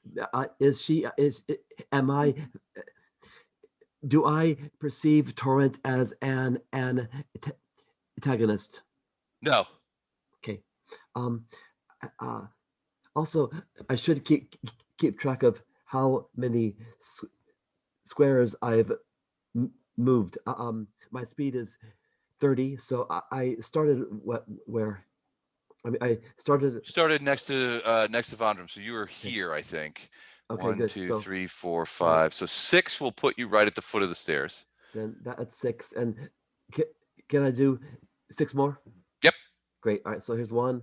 So that will actually put you out here. Let me move you. You'll be right next to Titus. Great. And I'll put you there. Thank you. You bet. Cool. That's me. All right, Vondram, what do you do? Once message has started, is it a free action to continue the conversation? Let me check. I think Talking about maybe the yes. message spell? I think so. Yeah, Yeah, once you cast it, it's done. You just, it's a free action now, right? it's like just talking. So yeah, it's free. Yeah, action. it's 10 minutes per level. So yeah, so your first level. So yeah, it'll last for 10 minutes. So I'm gonna rest a hand gently on polearm, and I'll say, hang on a second. And then I'm sending you the message I'm sending, Les. Okay. Was that balcony just a balcony, or did it have stairs? Is there stairs around the outside of the building? It's what I'm asking, basically what I'm asking our trapped friend, if indeed he is trapped, because now I'm a little confused too. Okay, let me answer your message. You can answer it. You can answer it out loud. It's easier. than Okay, type- so he says yes, he's still imprisoned. I don't know where he's escaping to. He just passed me. It sounds like he's heading for one of the outer doors. I don't know what kind of creature he is. I don't know how he plans to get out, but he does seem to be heading towards the balcony. And so I asked if he'd be heading to the ground via outdoor stairs. Like, are there outdoor stairs? There are not outdoor stairs. The stairs that lead to the balcony from the balcony are here, and they only lead to the second floor. So each floor has its own balcony, and they're not connected. Correct. So I'm going to share that with Polearm and tell him I'm not sure whether we should be going out to try and intercept him because he's trying to escape outside, or go up. The balconies circle the entire tower, or were they just one area on the backside? They circle the entire tower. So I'm going to tell him I can give you bark skin to increase your armor class if you want to go after him, and I'll stick with you. All right, well, maybe we should split the party and go downstairs and try to find out where the hell he's going. Because it could be that he's just trying to climb down Exactly. to be able to scale Yeah. all. Maybe he's got a rope out there. Who knows? Yeah. Do you want mage armor or not, Poe? Sure, yeah. Bark skin or mage armor. Well, I've got armor, so mage armor is not going to work for me, but I can do bark skin, I think. Or do I have armor? Let me look. Mage armor. Hang on a second. Yeah, I've got leather armor on, so. So you cannot have. Okay. Well, you could have mage armor. It would just take over. You wouldn't get a compilation. You just get Yeah, it the better of wouldn't the stack. two. And mage armor is better than leather armor. It's +4. And What your is leather bark armor skin? is +1, right? Leather, well, leather's 2. 2. So you get a +2 basically out of mage armor.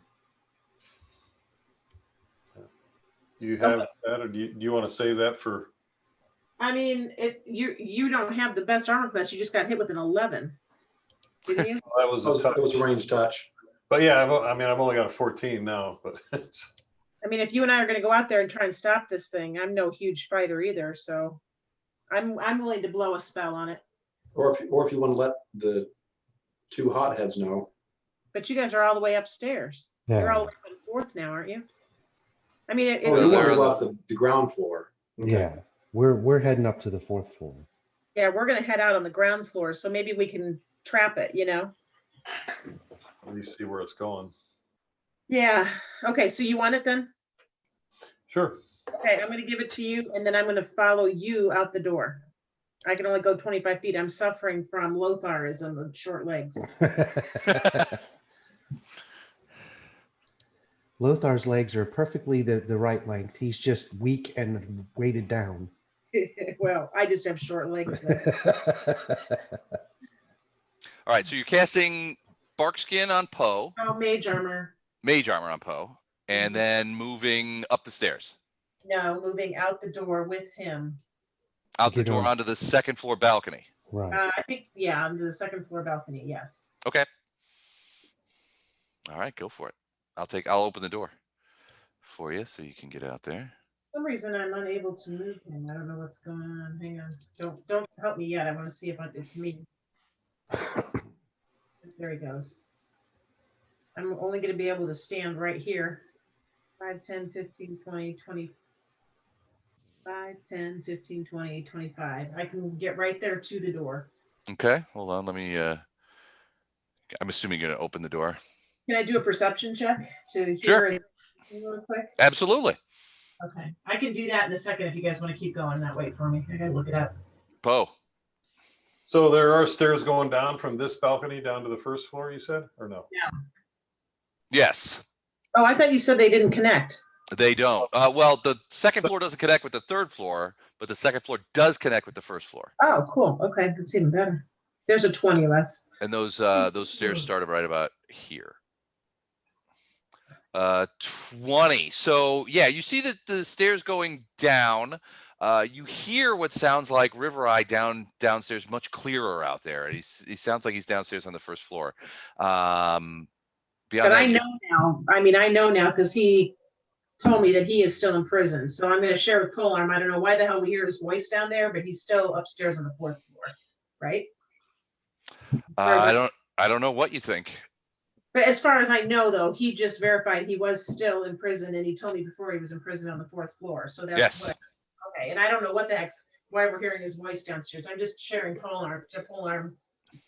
That's all. Okay. All right, Paul, you moved over there. Yeah, that's one move, and I'm going to cast Longstrider on Vondram. Oh, thank you. That's 10, extra 10. Yep. Your legs get like a foot long. That's cool. I like this. Did I get anything with a 20 perception as far as hearing, like the bad guy coming down or around or scuttling around or seeing? No, you didn't hear. You don't hear anything. I mean, you hear stuff, but you don't hear that. Where do you change that on the TOS, you guys? You go to the control sheet or to add 10 or just never mind. Laptop. Yeah, I got it. Laptop, and then it's not going to be under commonly used spells. It's probably going to be under all spells. Got it. Thanks. Okay, I'm done. All right. All right. So, Poe, are you doing anything else? I did a spell and a move, so that's And a all. move, sir. All right. The Archon is sort of sitting there looking at Titus. It hesitates for a moment, Titus, and you think that maybe you got through to it. You certainly get the impression that it understands what you're saying, and you get the impression that potentially it heard the ghost sound downstairs. But after a moment, you see it begin to move again, and it's moving towards Arendar and Wraith. 1, 2, 3, 4, 5, 6, 7, 8, 9, 10, 11, 12. The thing materializes out from behind the lockers in front of you guys, and then flies past Wraith again, which it seems to love to do. Wraith is swatting around with his bow staff. 28. He gets past him and goes 1, 2, 3, 4, 5, 6, 7, 8, 9, 10, 11, and starts trucking up the stairs to the 4th floor. It is moving 60 feet, you think, per action, but it is not attacking. Torrent pops out behind Ono and Titus and is like, "Do you see him? Where is he? Where's Rivereye? Why are you guys standing at the top of the stairs and blocking my way?" I'm just kidding. Then she's like, "Get out of the way," and she pushes past you. 1, 2, 3, 4, 5, 6, and she's moving over towards Arendar and Wraith towards the other steps. Arendar, you're up. Okay. So 5, 10, 15, 20, 25. Okay, so one action gets me there. Wait, where are you? Okay, yeah, you see the Lantern Archon is ahead of you and increasing the distance. Okay, well then, so 5, 10, 15 gets me to the top if you want to move me to the next level, and I've got 15 left. Okay. All right.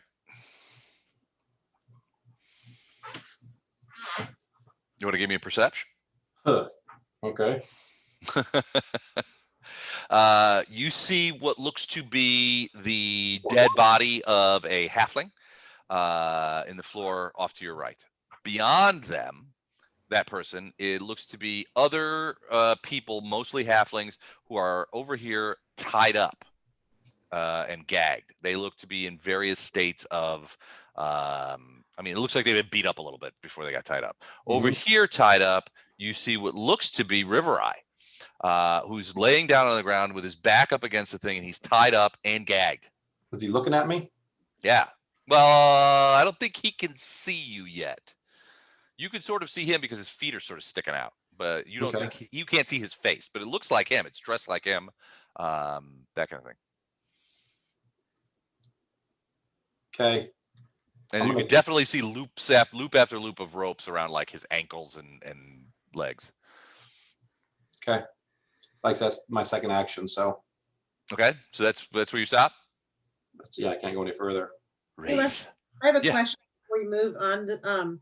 Is it possible as a free action to holler down to those guards on the ground from where we're at to tell them that there's thievery about? Sure. Okay. Now they are around the other side, so they would be. I'm just gonna start hollering, "Stop thief!" And you can decide whether it works or not. I don't Okay, just yelling out, "Stop thief! Stop thief!" Yeah. Okay. All right.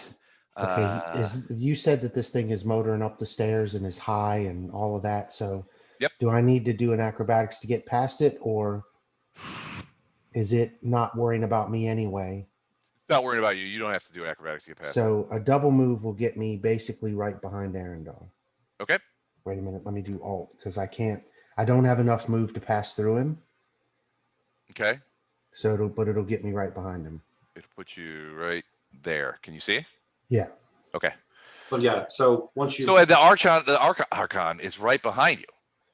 So when I get to here, I can see personally this over here. You see what I'm pinging? I don't know what you're talking about. What are you talking about? Yeah, you don't see that. I don't see what I just saw. Correct, because it's on the other side of a wall. And that's not shenanigans. It's on the other side of a wall. I can see it. Oh, for Yes, but it's all right. Even with your fog of war nonsense on, I can still see it. It's a nameplate that you see. Which is kind of weird, but we still see it. How about now? Hey, look, there's a life bar right there. I wonder what that could be. There's a light bar over close to that wall. Don't bother fixing it. Okay, I get up and I don't see anything at this point, right? You guys are the worst cheaters. I swear to God. No, I don't see anything at this point. No, you don't see a guy. You don't see it. You don't see the thing. Okay. I mean, you, Chuck, know that there's probably something out there. Yeah, you'll see me looking over there, and when you show up behind me, I've got the sword in the hand, so I'll probably just point the sword over towards the guy who's tied up. Okay. So we're good. That's the end of my movement. Okay. Titus. Yes. Torrent just ripped past you. Ono's behind you going, where to go? Where to go? Do I know where it went? The Archon? Yeah, I feel like we had a bond. Well, not really, but yeah, I mean, you saw it like rip across the room and go up the stairs. So yeah. Oh, it went up, not down. It went up. It looked like it was thinking, and then maybe it got another message from its summoner. Like, I'm not downstairs. Don't listen to that bullshit. Okay. Can I hear the summoner? Nope. Not even if I hold my breath? Well, it's telepathy, so no, not really. Okay. Then I guess I'm gonna go upstairs. All right, so you're gonna go across through the arrows. So here's the bottom of those stairs are right here. Can you see that? You have to kind of cross through the room. Okay. Am I dressed for the occasion? Sure. Okay, then if I can move myself, here we go. There are the stairs. Okay. It's a lot harder to be a sorcerer than a. Do I see anything good? You just see the lantern archon up at the top of those stairs. I'm going to put you at the bottom of those on the new map, so you can see. I think you can from where you are now, and I'll just move you over there real quick. You can see the lantern archon wraith in front of him. You should be able to see them. They're emerging onto the 4th floor, so you're just you're maybe 20 feet behind that whole crew. All right, I'm gonna do one more diplomacy with the archon. Just yell out, "Stop! Stop!" It's not. You want to go smoke a spleef or something? Here's the thing: diplomacy checks are not going to work on this thing because it really doesn't have control of its own sort of. It can't control its own actions. It absolutely must follow the orders, huh? It wears depends. Sometimes. Sometimes. So other times there's just liquid on the floor, and what are you going to do? Yeah, sometimes it depends, but only because it wants to, not because it needs to. Okay. But here's the thing: it's under the control, it's under the domination of a summoner. So it really doesn't have any will of its own. And while an archon itself might have been very much amenable to your diplomatic overtures, this one literally can't because of the nature of the summoning spell. Okay. I am going to, so I guess I'm sensing malice at this point, like it wants to beat up my friends. No, it doesn't look like it's moving over them. It's not attacking them at all. Okay, then I'm gonna hold. Okay. All right, my turn. All right, so Vondrum, give me a perception check. Vondrum. Okay, that would be me. 20. All right. You're standing out on this patio, listening. You've just given Poe a spell. You step out in here and you look over to your right, over to about here, and you see what looks to be Rivereye floating slowly downward about 6 feet off of the patio, 6 to 8 feet off of the patio. He's just like floating downward, and you're not sure if he sees you or not. He's just like. Do I get an attack of opportunity? I know I don't, but it would be nice. Well, unless you plan to like jump out of the thing. First of all, it's not your turn, but I know. I'm yeah, kidding. he's just. I mean, theoretically, you could jump off the balcony and try to land on him, but you're on the 2nd floor. Okay, it's a. I don't let him know. Does he know that I see him? It doesn't look like you're not sure. No, you don't think so. You don't think he sees you. He seems pretty focused on the ground. All right, I'm going to holler out because hopefully it's been a second or two since I said there was a thief. I'm going to holler out, he's over here. Okay.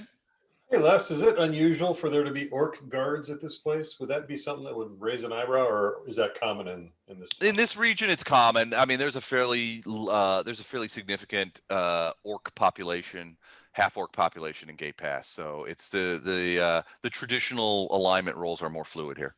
And since he looks like Rivereye, apparently he did a bait and switch. He hat of disguise or something. He looks like Rivereye, yeah. Yeah, like this is how he got in and out so easily.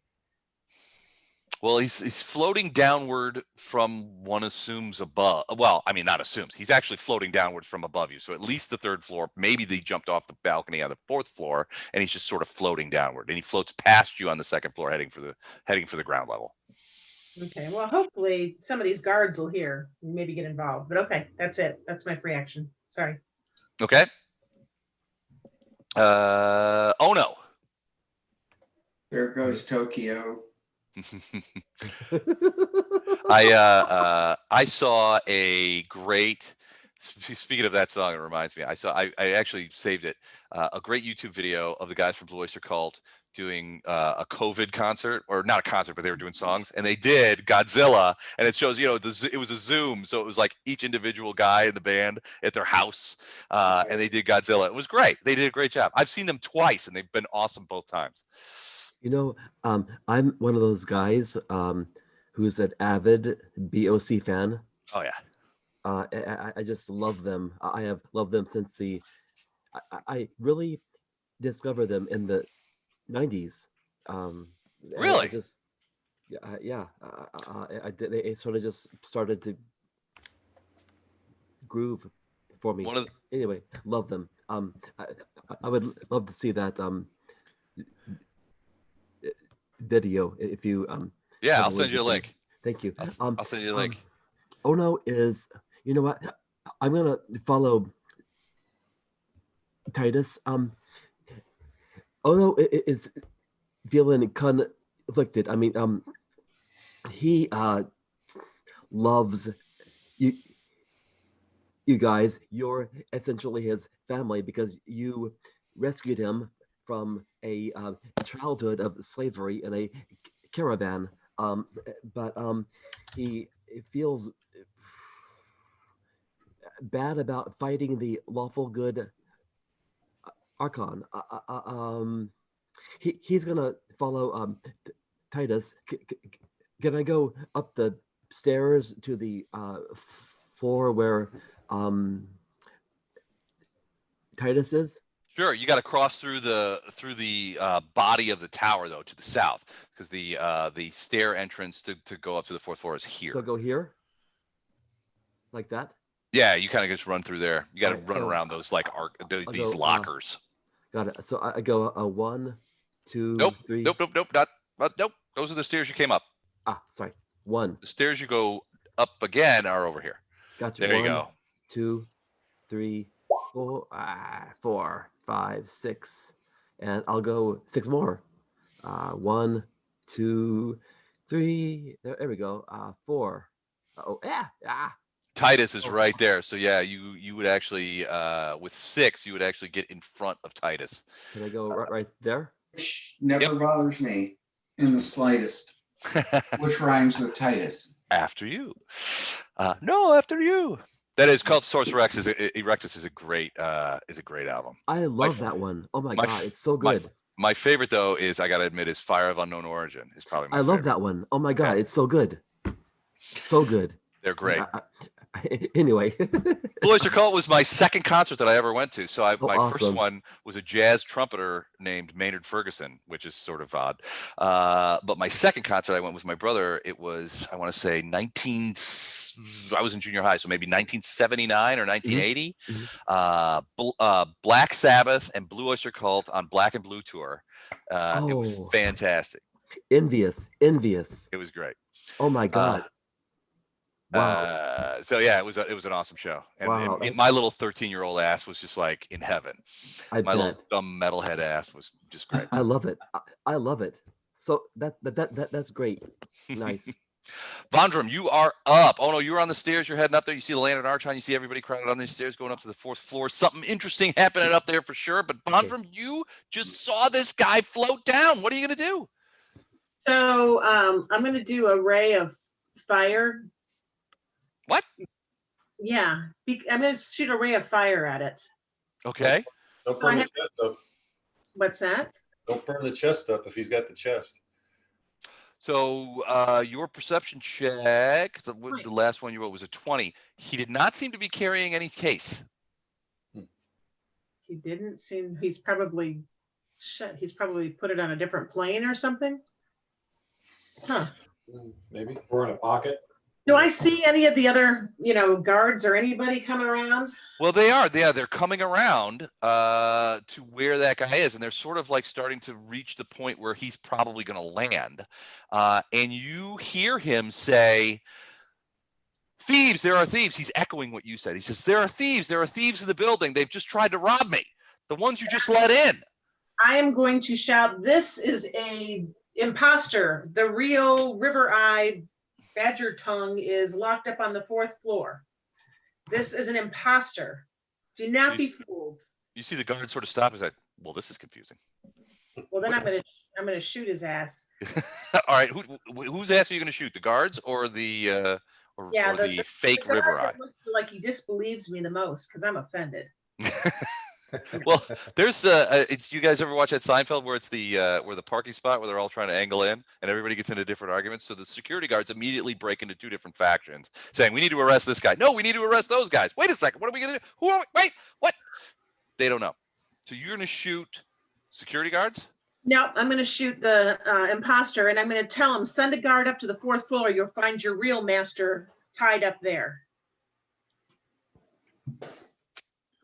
You see that one of the orcs go, "Well, this is a pickle." Damn All right. orcs of intelligence. What about the gnomes? They're a smarter little breed, aren't they? Dwarves, you mean? Dwarves. The dwarves, yeah, they're a smarter breed. Oh, always have been. No question about it. All right. I'll say you, dwarf, the one with the brains. You want to One of the orcs is like, "Hey, wait a minute," but it takes a moment for him to say that. All right, so go ahead. You're going to shoot. What are you shooting at him? So instead of, I have the ability to change the energy type. So instead of a ray of frost, I'll be shooting a ray of fire. It'll do the same amount of damage, but frost is not my thing. Okay, a ray of fire. All right, so 22 is a hit. Ah! You hear it yell out, and it falls to the ground. Well, all right, just do the fire. I got to do the damage yet? Yep. Sorry, I'm a little slow on that one here. Dun dun dun. Still slow. Okay, so it'll be the same amount of damage, just a different energy, right, Les? Correct. It works okay. So we'll take a D6 and we'll have it. So 3 1.5 points. Well, that's actually 1.5 points. All I'm doing is distracting him from being able to maintain his spell, I'm hoping. Okay. I'm sorry? And a little scratch. I mean, that'd be worth 1.5 points. It's a D3, but I rolled a D6 to half it. Gotcha. Okay. He goes, "Ow!" And you can see that since you're shooting sort of down at him, it hit like his head. And even though it didn't do a ton of damage, it looks like whatever he's got like a hat on, and he's got like sort of there's something is catching on fire on his head, and you can see him sort of like, "Ow, ow, ow, ow, ow, ow," and he's like ripping it off, and it looks like some sort of like, you know, those skull caps you used to buy when you were a kid to look like Curly from the Three Stooges? Yep. It seems like something like that. He's like, whoosh, and he throws it down, and this big poof of hair comes out. And he's, you know, as he hits, he takes the last couple of feet and lands on the ground. He lands sort of in the middle of security guards, and I've sort of like set it up over here. It's not in the right spot, but you can sort of see where they are, just sort of how they're surrounding. And you hear one of the orcs go, "Stop right there, mister." And he goes, "You and you, get inside and go find out what the hell's going on." And these two guys head inside the door and go into the building. And these two guys, a dwarf and an orc, kind of get around this guy and are like, "All right, mister, we're not sure what's going on here yet, but don't you move. We're going to get this all sorted out before anybody goes anywhere." Oh, boy. All right. Poe, what do you do? Or are you going to move too? Yeah. Leap off. I don't think I can leap that far. How far is that leap? It's probably 25 feet. Yeah, that's not going to happen. Or you see where the orange X is? Yes. Okay, that's where the large stone blocks start to go downstairs. So if you go that way, remember there's that internal one that just goes up to the first balcony. That's all it goes. But you could run down to the first floor by going down those blocks. Can you move me 25 feet then? So sure. 1, 2, 3, 4, 5. So you would end up right about here. Okay, do you see yourself? I do. Thank you. Okay. And I'm going to go ahead real quick, and these guys fire up some light sticks and be like, "What in the hell is going on around here?" 1 second. Let me give this guy one just in case.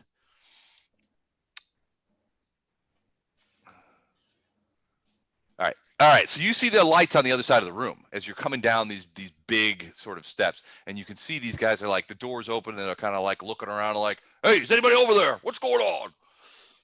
All right, Poe. I'm just gonna run fast as I can, less down. So I guess that'd be is it triple move or quadruple move to run? It depends on the armor you're wearing. I think for leather armor, it's quadruple. Okay, so basically, go ahead. That's all you can do. So if you're going to go run downstairs this way, oh wait, which way are you going? Where are you? I'll probably go through the balcony the way Vondrum went. Okay, so you're going to pop outside on the balcony and then run that way. All right, so but quadruple. So what's your speed? 30. 30. So you're just like flat out running down the stairs. Yeah, I want to get to Badgereye, the fake. 12, 13, 14. 120 divided by 5 is 24 squares. Okay, 1, 2, 3, 4, 5, 6, 7, 8, 9, 10, 11, 12, 13, 14, 15, 16, 17, 18, 19, 20, 21, 22, 23, 24. All right, so Vondrum, you see Poe come out of that door, and he is running like a bat out of hell. He flies past you, and he's jumping those blocks 2 at a time as he runs down the stairs. You end up 24 squares is going to put you right at the very bottom of those stairs. And you see these 2 guards, and they see you, and they're like, "Hey, what are you doing?" And they see you just like, just hauling ass down there.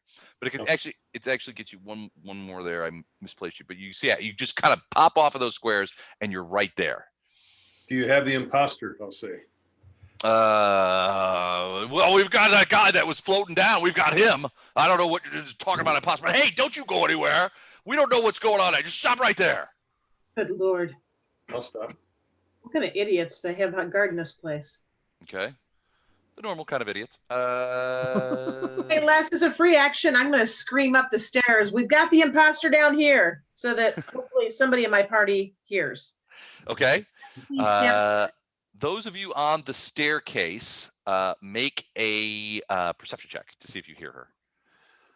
Because you guys don't know any of this stuff is going on outside. Sword just. Ooh.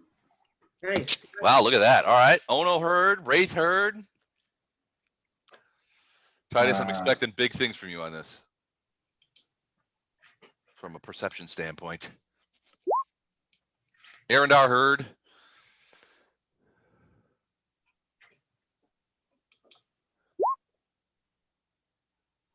Oh, yeah, there it is. Titus, you heard every word. So you hear Vondrum yell out, "Hey, we've got the imposter downstairs." What? And you're like, okay. It's not real. Is that what Titus is thinking? It's not. Wait, no, it was just a joke. It's not real. All right. Lantern Arch on turns. Goes over Wraith and Arendar's head. Are you guys going to try and stop him? Nope. Okay, so he just flies over. 1, 3, 4, 5, 6, 7, 8, 9, 10, 11, 12, and then 13, 14, 15, 16. So, I'm moving it. Sorry about that. I didn't mean to move you. No, neither of you looking down. He's going to do that. Torrent, who also heard, reverses direction and begins heading back down the stairs. 1, 2, 3, 4, 5, 6, 7, 8, 9, 10, 11, 12, 13, 14, 15, 16, 17. Okay, she's about there as she's heading downstairs. Cool. All right, so Arendar, you're up. So you just saw the Lantern Archer just rip by you and sort of go to the thing, and now you don't see the light anymore from it. It sort of went in behind those lockers up to the north of the room, and now you don't see the light. The light is gone. So I see who I think we're here to meet, and I just heard that we've got the imposter. Correct. So now is a great opportunity to murder all those people. Pretty much, get all the XP. I mean, yeah. Trying to get this level here. So this will probably get you to second. It's a lot of murder. I'm gonna come over here and Okay. start cutting him loose. Cutting his head loose from his body. Pretty much, yeah. Okay. It offended me. All right. So he is both tied up and gagged. So I'll and ungag him he's- first, and then I'll start cutting him up, and I'll tell him. Oh, thank you. I'll Thank tell you. him. I think I've heard that they've got the imposter downstairs. Oh, that's excellent news. His friends took the case. I don't know what he was after here, but he kept trying to get some code from me of something downstairs. I don't know what. Oh, he did beat me up quite a bit. Oh, I think I've broken a few ribs. You can see he's coughing, and there's a little bit of blood around the side of his mouth, and he's pretty bruised up. This is an older sort of gnome. He's not a young guy. He looks pretty beat up, and a little worse to wear from being tied up and gagged too. Yeah. Like I said, I'm gonna help. He's been treated roughly. I'm gonna help untie him, but I'll say we need to get you downstairs so you can write all this. Okay. I'm sure the guards will listen to you. I'll do my best. Wraith, what do you do? Okay, where did the ball of light go? It went this way. So it passed you and it went through here and behind those things and in this direction right there. Can you see those arrows, those really shitty arrows? Yeah. Okay. Those it went back there. And then the light disappeared. So this door's open. Which door? The door out onto the balcony. The one right to your left here? Where I am now. That door's open, yeah. Well, yeah, because the ball of light didn't stop to open it. So It was open. Do you look down? Or you want it to be a surprise? I'm gonna move to here Okay. and then look down in the courtyard. All right, so yeah, 4 floors down, you can see essentially this going on. There's this guy who now is Rivereye, now looks a little different. He's got like a lot of hair. You've got a couple of dwarves or a couple of guards sort of standing there, and he's kind of like doing this, and you see the Archon kind of flying down at them all. Okay, well, it took me a double move to get here. Okay. No. So Oh yeah, it would have. Okay. yeah, it took a full double move to get here. Okay. So I'm going to stand here, and my plan is next round, if this Archon comes down and starts attacking people, which I assume it will to protect the summoner, then That would be a good guess. I'm going to prepare myself to fill the summoner full of arrows. Okay. You got your bow out, and you're like, okay, make my day, make my evening. All right, Neat. Titus. 4 floors up, that's what? It's probably What, 40 60, 80 feet. No, Yeah. it'll be 60 feet. That's still within that's within one range increment for the bow. Oh yeah, Yeah. absolutely. For a longbow, longbow's like 100, right? Yeah. 110. 110. Okay. All right, Titus Arthritis. What are you doing? I do not have arthritis. That's not what I heard. Well, Maybe a little gout. yeah, gout for sure. All right, Odo's in Um, front of you, and he's running up the stairs, and you saw everybody up at the top of the stairs sort of like blow out into the 4th floor. I guess I'm gonna head up to the 4th floor. Okay. So Um, your first move action will take you to about right here, right to this area right here. okay. So you see, like there looks to be a dead body right here. There's some people tied up over here, and you can sort of see Arendar around the other corner, around over here, and he looks like he's untying somebody that looks like the gnome that you guys talked to, the ugly gnome. Okay.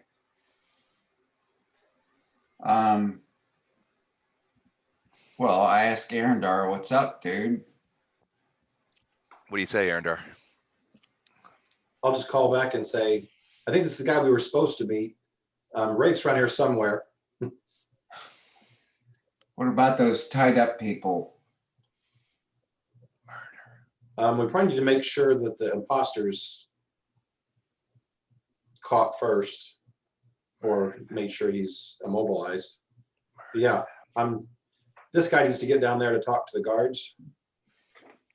So I'm Okay. cutting him out first. But yeah, there's other guys over there that need help too. Fastest way to get him down there is to throw him over the balcony. I was thinking that. All right, so Titus, you got another action. What are you gonna do? I'm gonna throw him over that balcony. Perfect. Just yank him up by his tied up wrists, break those things, and just like chuck him over. They don't Here's call the us guy the- you're looking for. They don't call us the Ah! B team for nothing. No, I thought the tied up those three Halflings. were. So yeah, they were tied up. You're not sure. They could be the real Rivereye's, servants or associates. They are tied up with similar ropes, that kind of thing.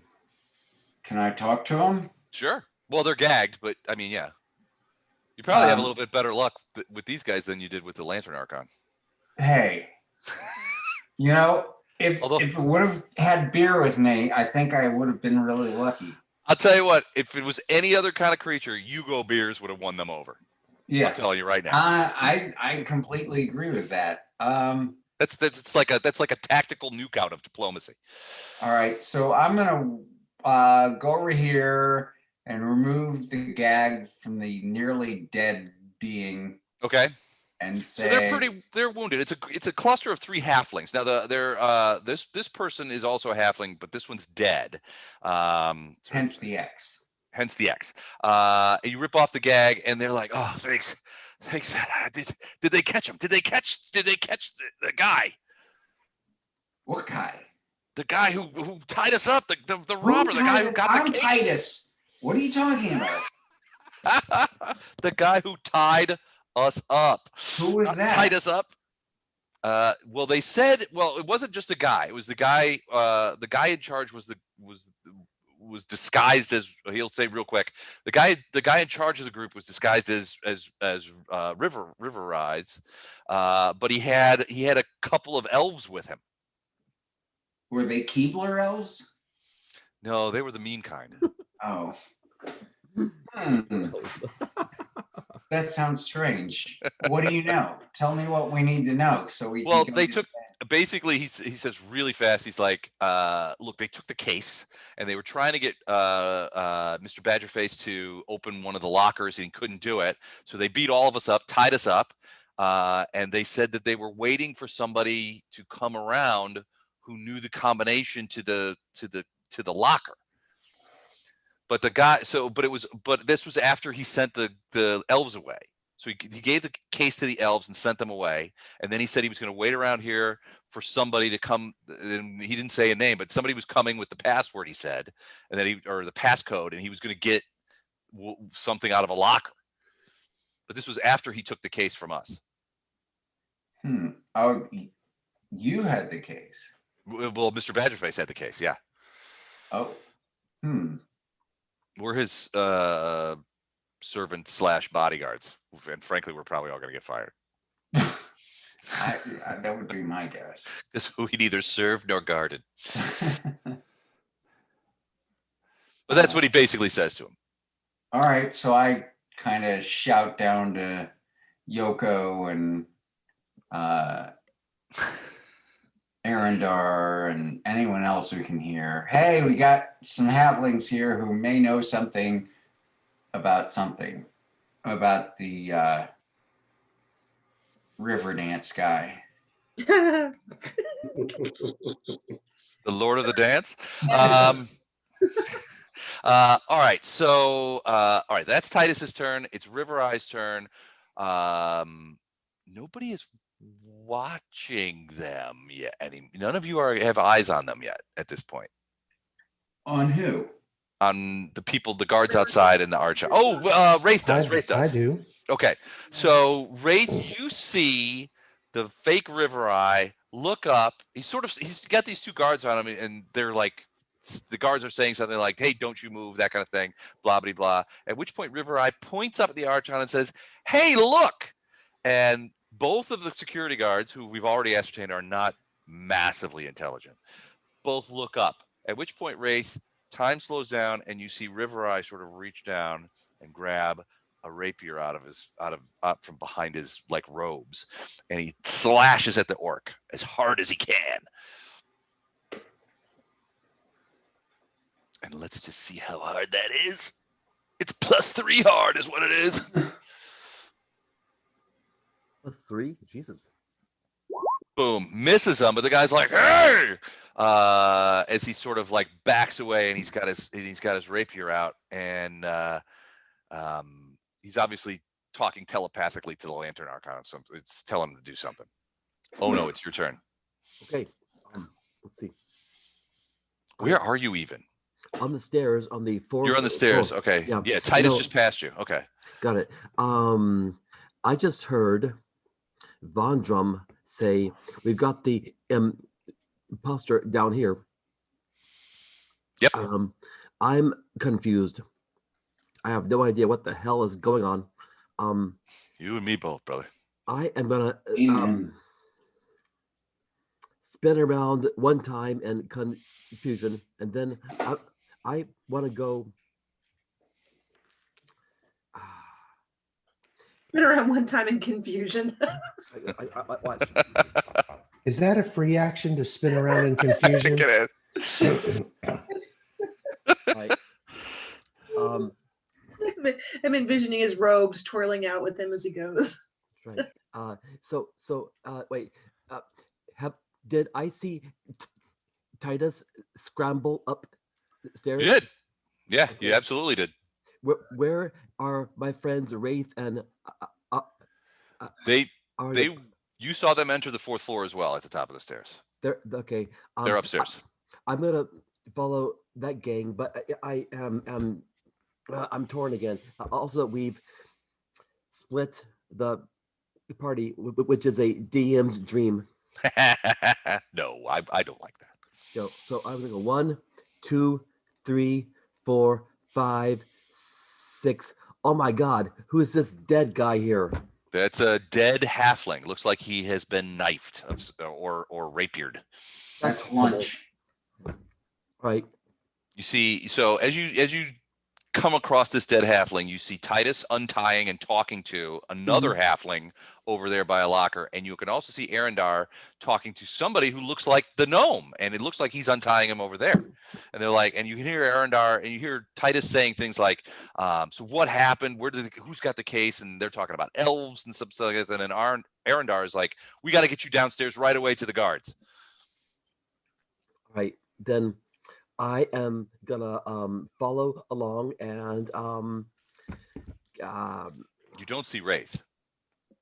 right. Wraith is probably out somewhere stabbing someone. Right. I'm gonna go. Can I move here? Sure. And I'm about out of action for this round, but I say, "Hey, how can I help?" And I am ready to help. I say, "Wait, are you the real?" Yeah. Are you You're the real Rivereye? Rivereye? Of course, I'm the real Rivereye. What do you think? Can I I tied do a- myself up? All right. Can I do That's a just what a fake Rivereye would perception say. check?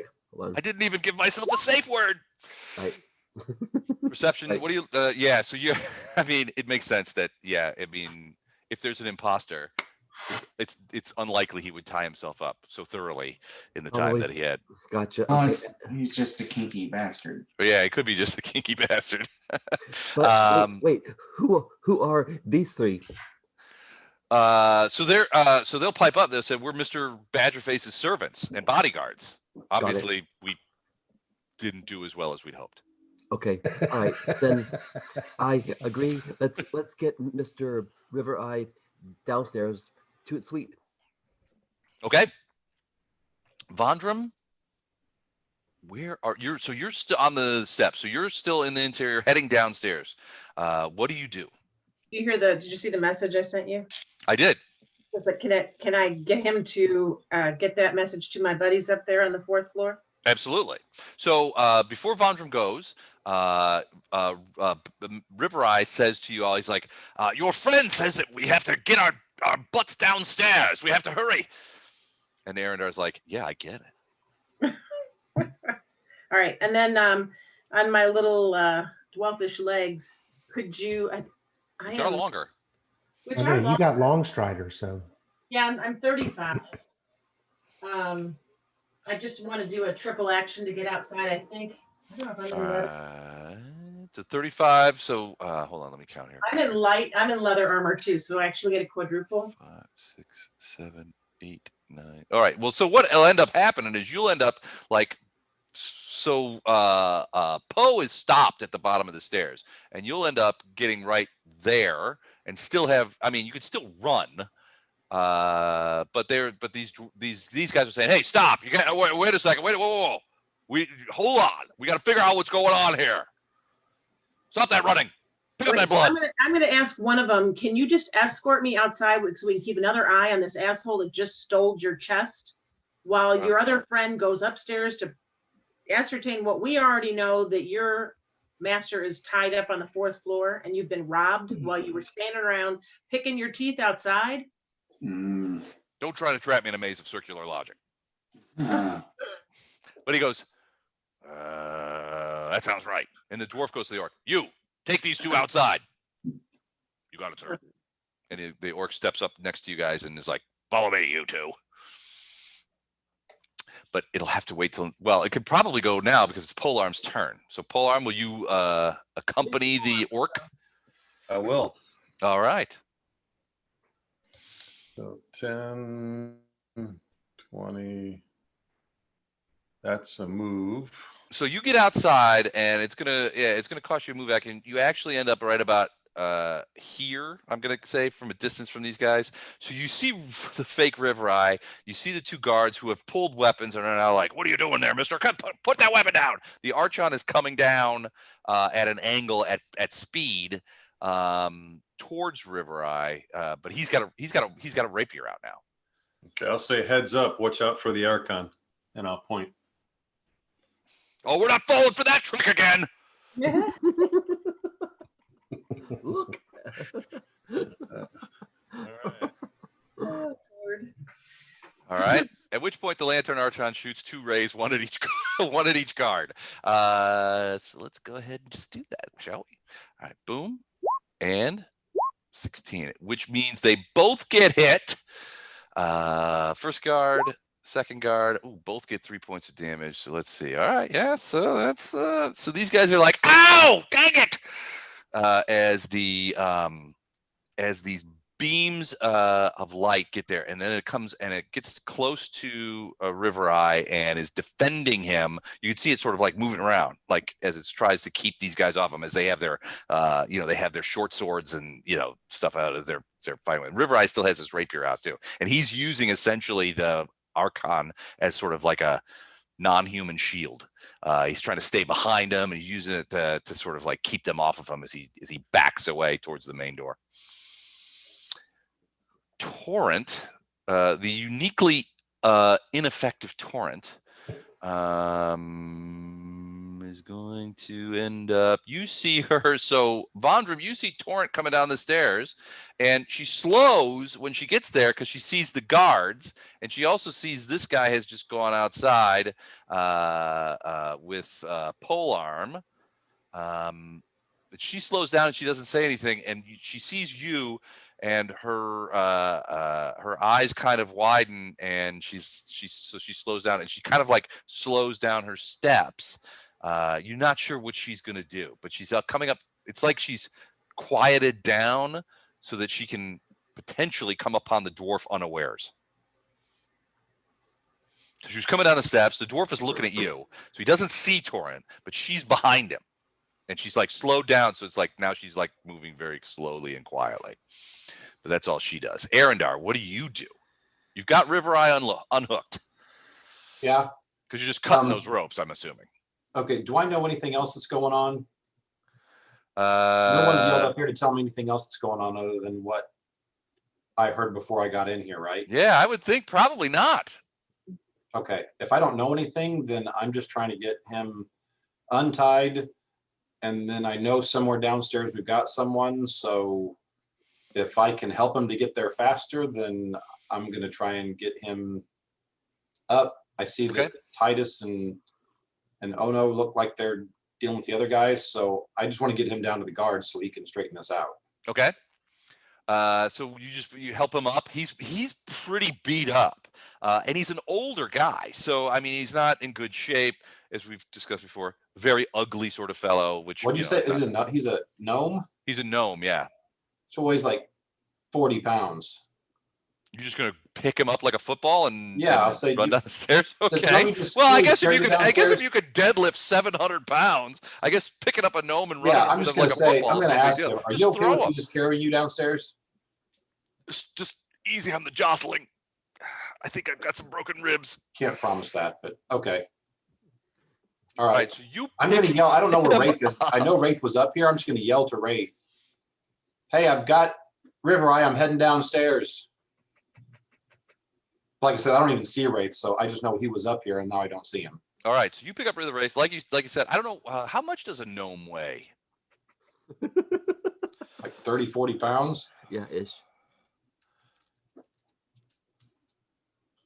It'd be nice if he had a handle. 40 to 45 pounds in D&D. That's crazy. All right, yeah. I mean, you've got a 19 strength. You just tuck him under your shoulder and just haul. Like I mean, a it's not even football. going to affect. Yeah, it's not even going to affect your speed. No, not even all. You just pick no. him up by the neck and run him. You know. Well, I try to jostle him as possible, but you know, I do All carry right, my so, neck. so you grab him, and where do you go? You just heading right back down the Like I stairs? said, I know Wraith was here, but I don't see him, so I'm just gonna yell. Okay. Wraith, I've got Rivereye. I'm heading downstairs. And then, yeah, then I'll just start. Silence from Wraith. He might be dead already. Yeah, he's my Right. brother. He's not dead. So, All right, so you are all right. So you can just do your movement to where you're going to go. I'm assuming you're going to run down the stairs. I'm not jumping You're not down 60 feet. Okay.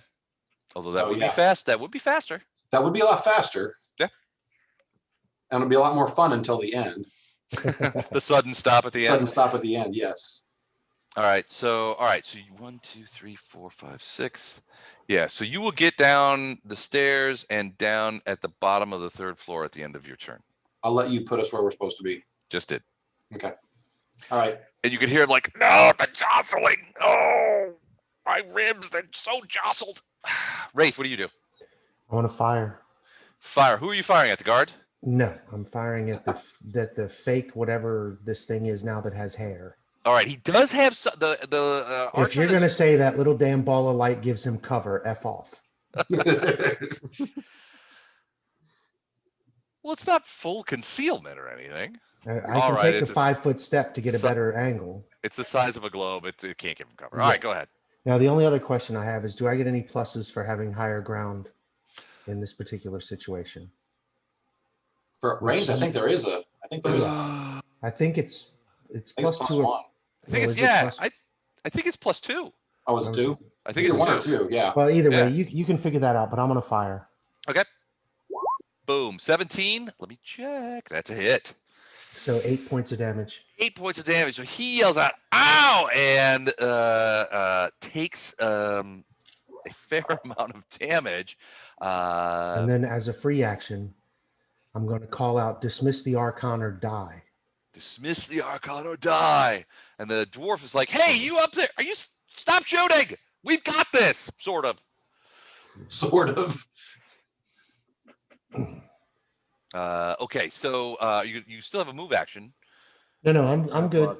You're good. Okay, Titus. All right, Titus, you've got this one of the halflings more or less untied. Do you want to move on to the second one, the one you were talking to? The other two are still tied up. These two, this one here, and Well, this are still tied I up. want to do a sense motive check Okay, and see if they're on the up on and the up and up. Let's see. Why is it not rolling? I don't know. It's your roll 20. There we go. You're probably gonna have like 3 of them. Oh God, Jeez. another 2. Yeah, as far as you could tell, this seems reasonable and accurate. Do I trust my judgment? After all those 2s and 1s, I wouldn't. Yeah, I wouldn't either. No, I'm just going, nah, nah, nah, nah.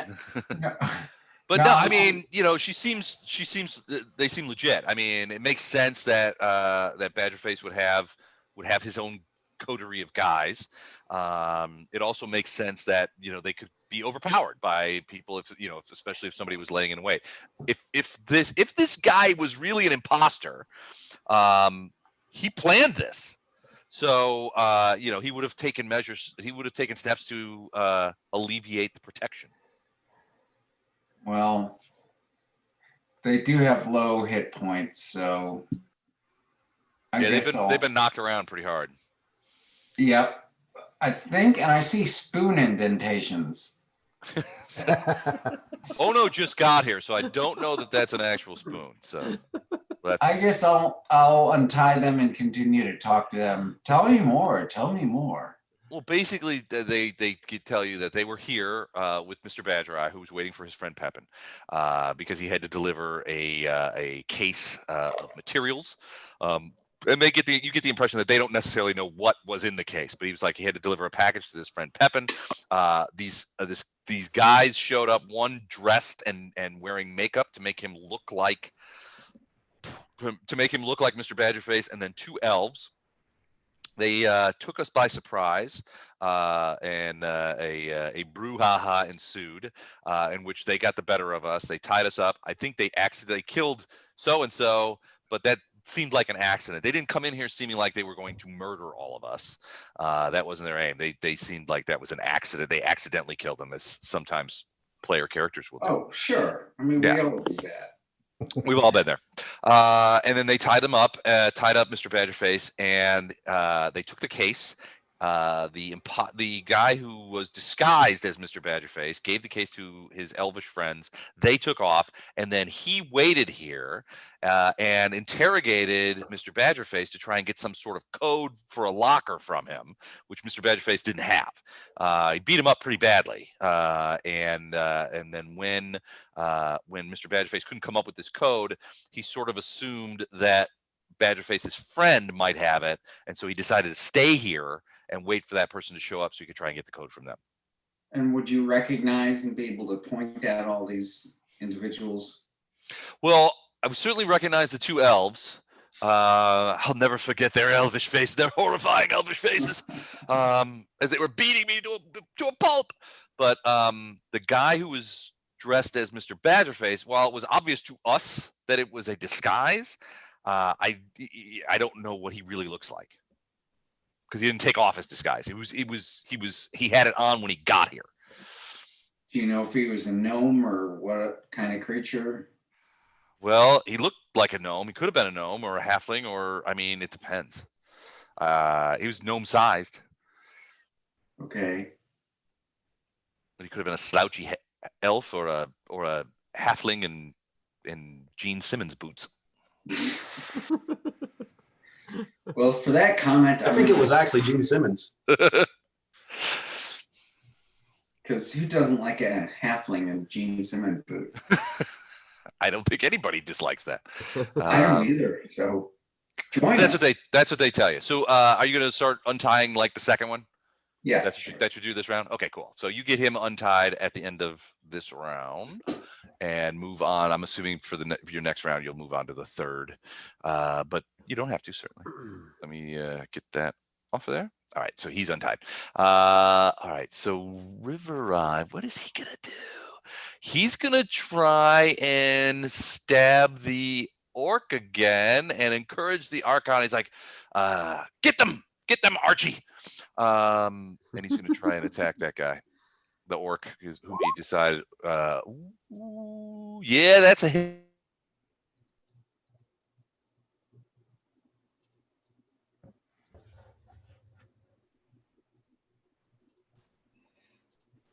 Check.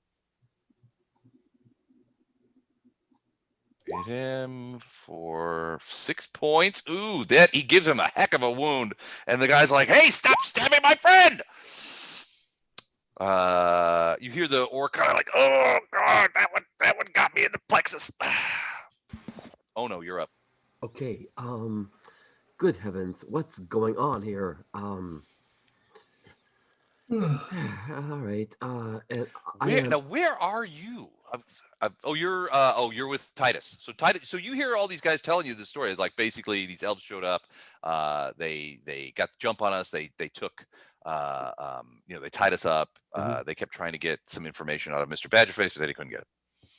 All right, look, I want to get down to the ground floor right away. You know the fastest way. Fly. Actually, Well, fall.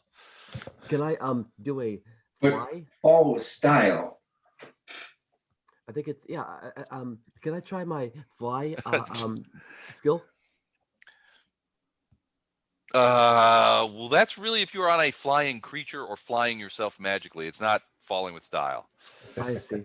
Well, It worked for Buzz Lightyear. Briefly. you know, I mean, it's weird because I thought that the monk had a fly skill that Well, I think it kicks. It doesn't kick in at first level. I don't think. gotcha. No, at a You mean- higher so level, it's so you at can one fall. point they get like, yeah, Yeah, you can fall, and as And long as you're basically near a you, like, wall, along you a can wall. slow yourself. That's and what I not- thought. Yeah, but that's not at first level. Okay, all right. slow fall clicks in at 6th level. So just almost. All right, great. Then you know what? I'm and have my friends Wraith and Arundar gone downstairs? Well, you haven't seen Wraith since you got up here. Arundar picked up the gnome, tucked him under his elbow, and began running down the stairs. So Okay. he took off the other way. Gotcha. I will follow Arundar. Okay, so you're gonna go down the stairs too. Yes, please. All right. 1, 2, 3, 4, 5, 6, 7, 8, 9, 10. Yeah, you could if you want to. I mean, you get to about here. You can get up right behind him. Sure, And you okay. actually have like another square, but you can't. You have to kind of just like fall in behind him because you can't get past him. I will mean, just you can't go stop in. on his square. Okay. I will stop there. All right. Vondram.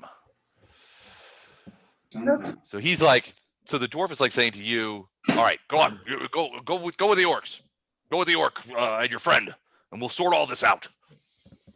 Okay, great. So I go, oops, I can go to, Yeah, Here. basically you come out to about where polearm is. So put him over here because Oh, you're kind of coming around. I'm out of space on the map, so you're kind of coming out into the courtyard around the other side of the tower where the guy landed. And I'm sort of making it look like this, Like, so you can here? see that there's like a battle going on. Oh, is that going to be enough? Hang on, now I got to measure. When it says +5 per 2 levels, you don't get that until you're 2 levels. Is that correct? Yeah. Yes. That sucks. bastards. What's magic missiles range? 110. Ah, but we got the old magic missile. Who you magic missiling? Oh, that'd be this dumbass right here. This orc. Okay, No, I'm kidding. you'll get a verm if you do, because he's only been hit by the fake Rivereye. So My lead was taken away from me. I really do need to think about that more. Okay. So I'm going to magic missile Mr. Bad Guy. But I'm also going to state that out loud that we don't really want to kill this weasel because we're going to need information about him since we're going to need information from him. But I don't think one magic missile is going to do it. So I'm going to shoot one. all right, And that would be a D4 + 1. I'll roll the damage. And you guys can Okay. move.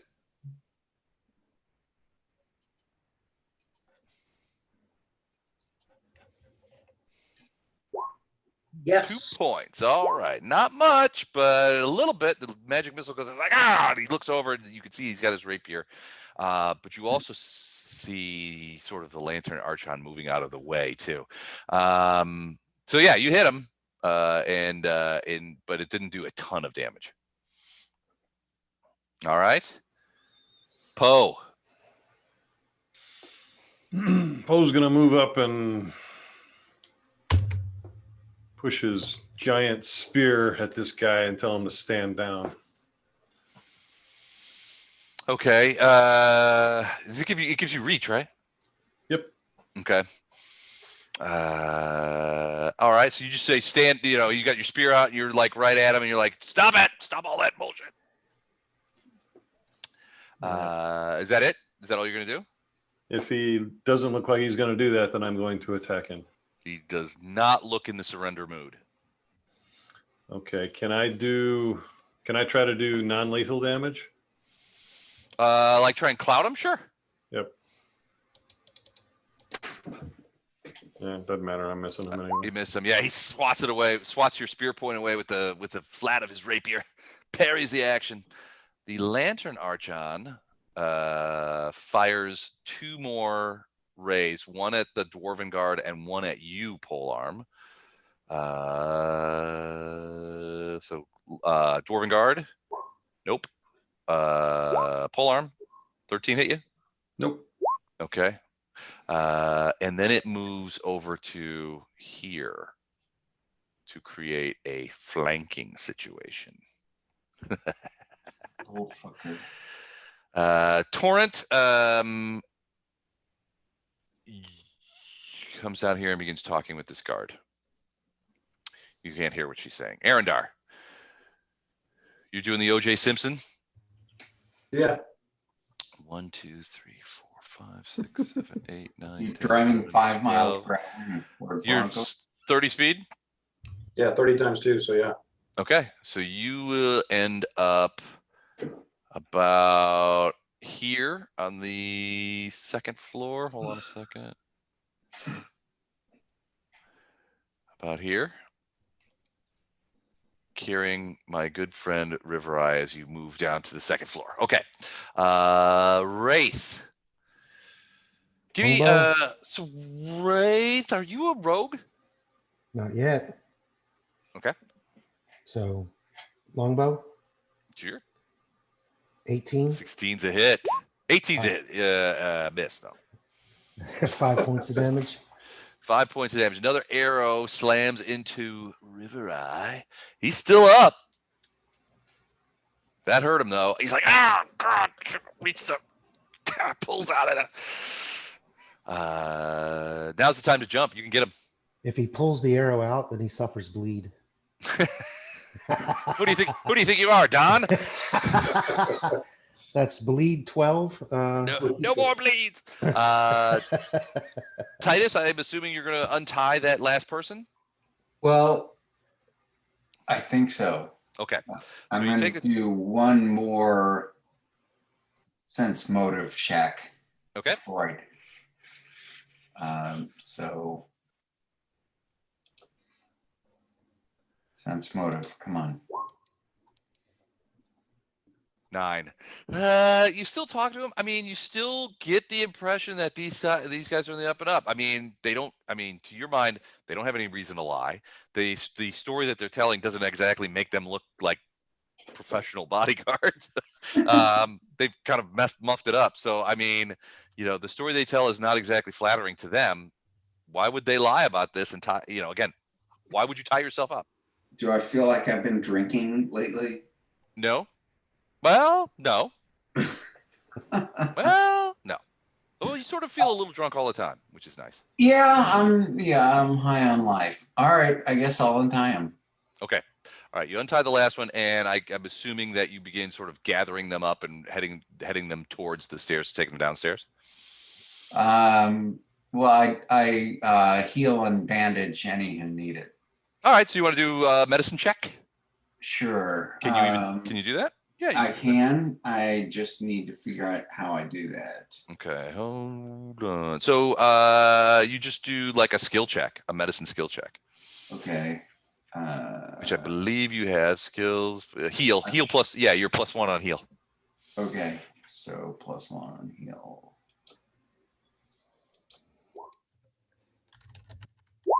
20. Yeah. So you get the first one. You work on the first one. She seems to be the worst off, and she actually gets a hit point back, and she's bandaged up, and she seems pretty positively oriented towards you. So she seems happy about that. But yeah, you managed to get her patched up. Okay. All right, my turn, Rivereye. So he has created a flanking attack with the lantern, which he is going to use against the dwarf, whom he decides he doesn't like.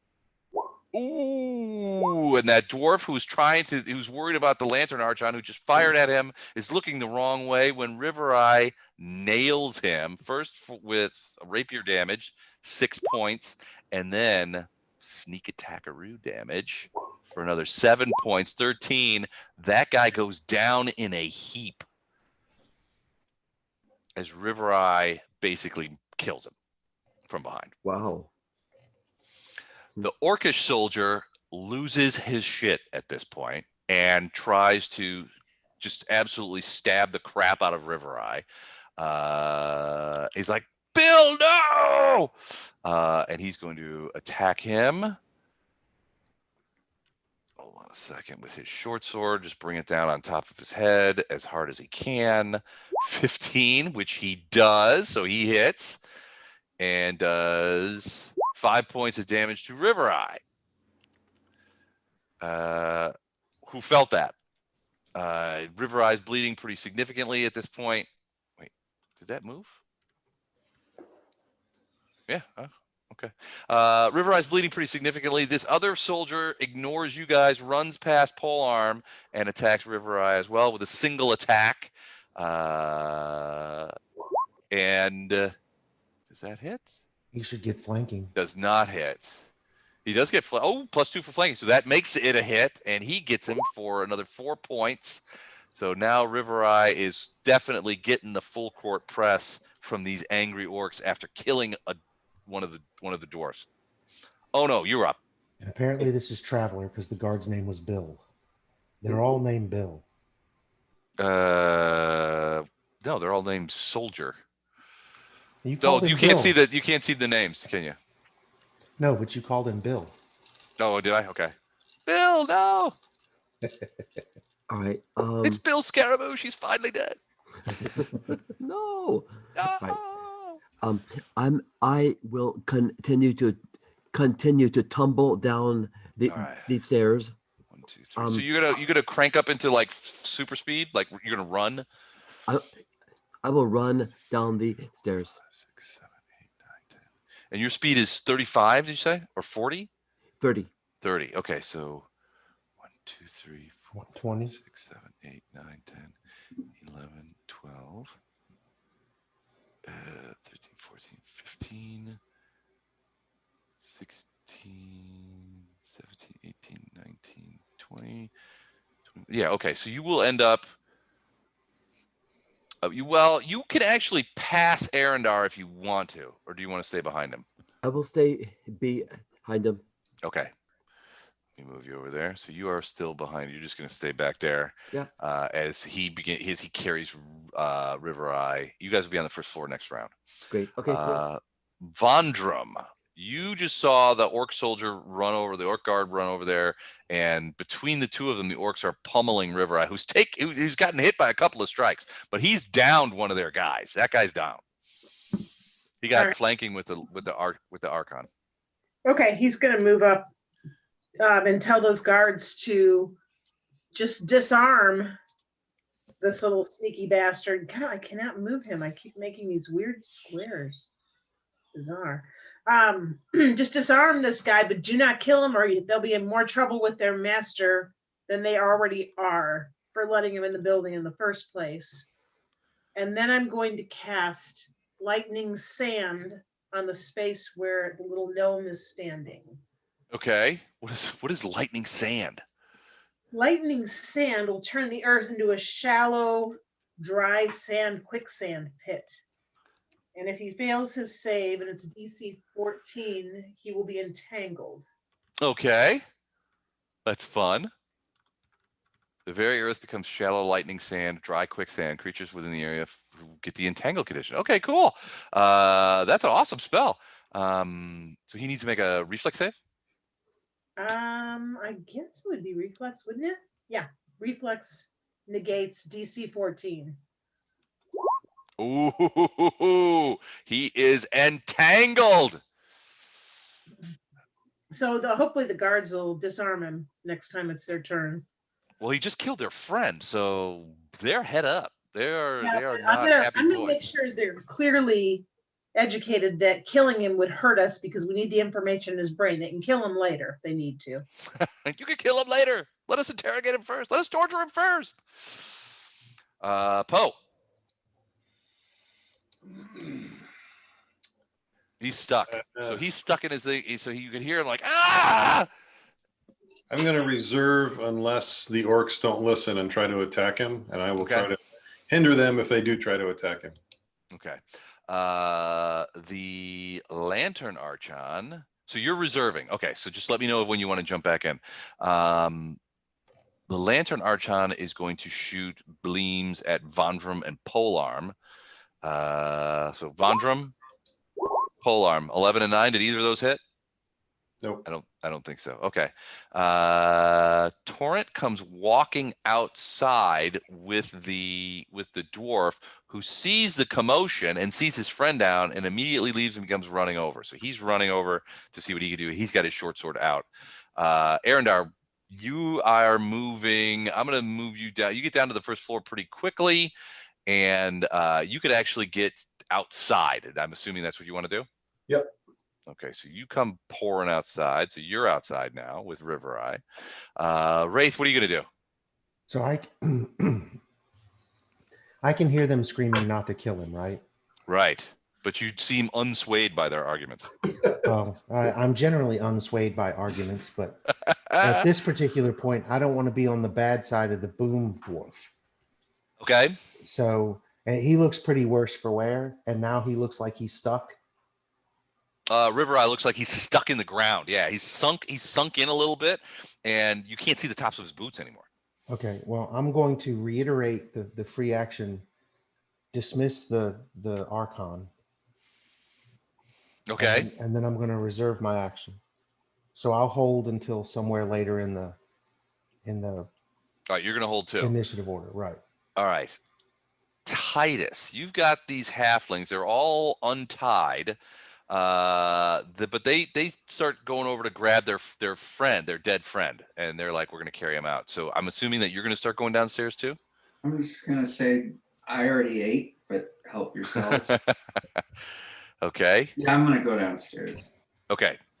So basically this woman here, this halfling woman who seems to be the leader, is basically talking to you as you go, if you have more questions or anything like that. But basically she says the same story. This is what I got. And then these guys grab their friend and begin dragging him too. So 1, 2, 3, 4, 5, 6, 7, 8, 9, 10. I'm just going to say after 2 more rounds, you'll be down on the first floor as well. Oh, I can't wait that long. I really have to go. There's a quicker way. Oh, yeah, but I don't have feather fall yet. Okay. All right. So yeah, 2 rounds, and then you'll be down as well as you guys all sort of like pile down the stairs. What is Rivereye going to do? He doesn't feel like surrendering, that's for sure. So he is waving his rapier around like this and commanding, and you could tell that he's sort of sending telepathic messages to his Archon, which is moving around. He's going to try. So he's stuck, essentially. He's entangled. So hold on. Let me see what that does exactly, because there may be a problem with what he's thinking. Ensnared, impedes movement, does not prevent it. Entangled creature moves at half speed, cannot run or charge, takes a -2 penalty on attack and a -4 penalty to dex. So his armor class is fuckified and he has a problem with attack. So he's still going to try and finish off the other orc. He's going to attack him. So -2 off of this. 16, 14, that is a hit. He stabs him for 4 points of damage. That's going to kill that guy. Jeez. But he's waving it out. He's now in defense. He seems to be getting desperate.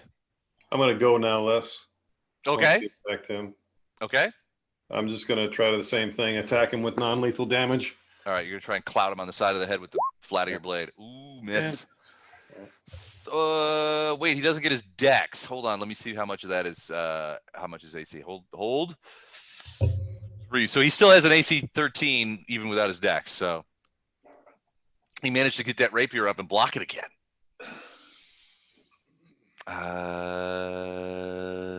The orcs, after seeing the orc, after seeing his friend fall again, attacks viciously. Misses though. He doesn't. Vondrum. He does not seem like he is following the whole. Save him for interrogation. He looks like he wants to kill him. And then the dwarf is going to go running over there as well. He's going to come past Polearm and try to get around this way. It's too far for him to get an attack, but he's going to get, actually, you know what? He's going to get in flanking position. He's going to go around him over here so that they get flanking position. They're not complete idiots. Oh no. Where is you? So you're following. So at this point, you So get he's popping outside right now. Yeah, you're still out. So you've come back out with Arendar. You are with Arendar, Rivereye, and you can see Torrent. Torrent's kind of hanging back to see how this hangs out, but she's moving over there with you. What do you guys? What do you do? I guess that's pretty much all you could do at this round. Is get out there. So we'll do that. Is that okay, Eric? Oh, he's not at his desk. Okay, so Vondrum. All right. The guards do not seem at all interested in keeping this guy alive. They're trying to kill him. Okay, I'm gonna shoulder past him and oh my god, what is up with that? And I'm gonna shoulder past him and tell him he's an idiot. We need the information in this guy's head. Then you can kill him. I'm gonna reiterate, same thing. I have a rope. What check do I have to use to try and just take the rapier from this guy? And how do I do that? Is it a grapple? So a disarm. So that is. Let me check. I believe I disarm, but it provokes an attack of opportunity. I was going to say it's a combat maneuver. Yeah, it's basically use your But unless- CMD, trying to beat his CMD. Right.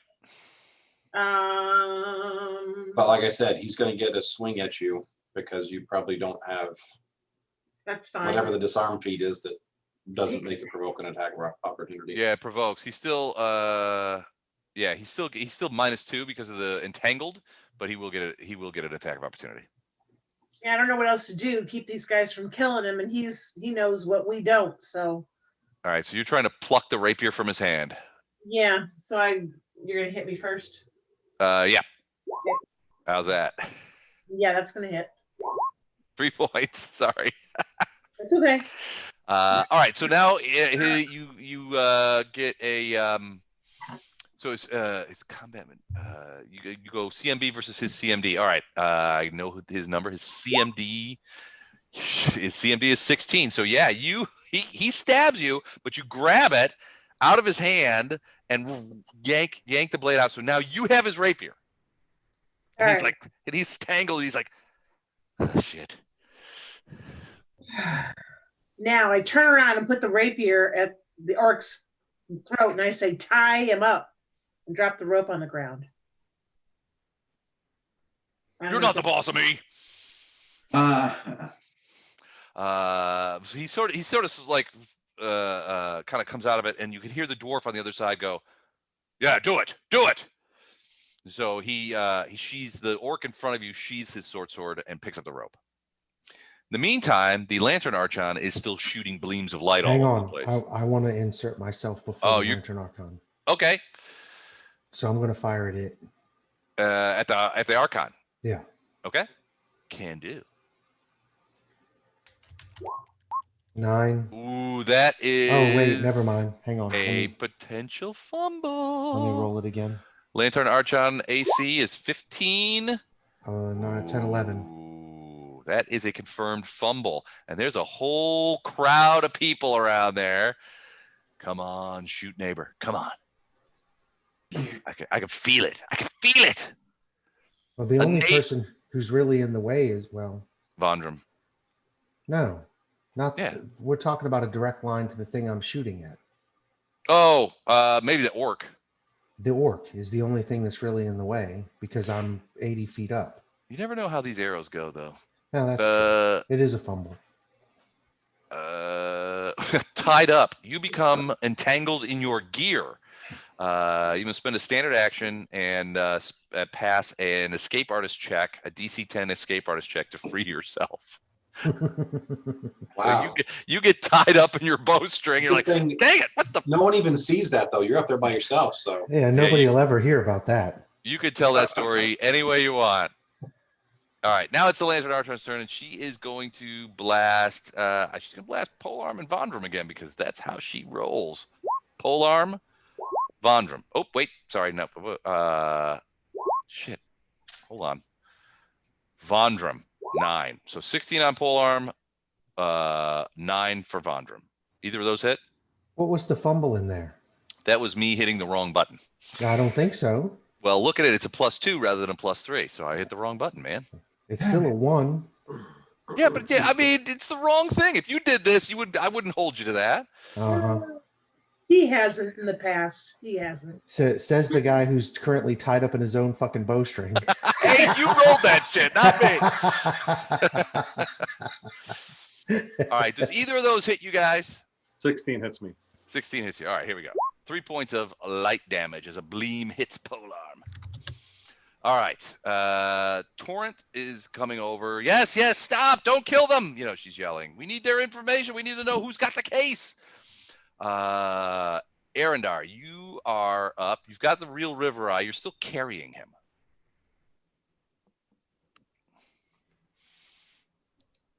I probably would have put him down as soon as I got outside. All right, just throw him down. Ow, my ribs, the jostling. And then I step on him. Okay, there goes another rib. Spike him like a football in the end zone. So since you can pull a weapon while you're moving, I'm Yep. charging this. Okay, I'm taking a swing at at that. the Archon. Okay. So since it's a charge, this is going to be at +2. Ooh, that is a potential crit. 9 + 2 is 11. No crit, but you do get 12 points. exploding dice. Oh, 12 points. Any explodes in there? Yeah. No. Oh, no, that's a 6. No. Sorry. So 12 points of damage as your blade passes through. It's pretty solid. Pretty solid strike. Can you see its hit points? Yep. Yeah. Okay, good. Okay, cool. So yeah, pretty solid strike, but not enough to kill it. Titus, you are about halfway down the tower with the halflings. You will be coming outside next round. Rivereye, what is he going to do? Wait a minute. Are the halflings with me? Yes, they're with you. I couldn't just like discreetly fart without someone noticing. No, you could do it. Yeah, halflings fart All like right. crazy. So, yeah, I just. Everybody knows that halflings are the fartingest demi-humans of all. Okay, then yeah, I It's all the fart, cabbage. look at the one behind me and go, dude. Yeah, it feels seen. And you hear Jojo Proudfoot in the background. He who smelt it dealt it. So I got to figure out what Rivereye is going to do. You've disarmed him. He's wounded. He's stuck. There's not a ton that he can do.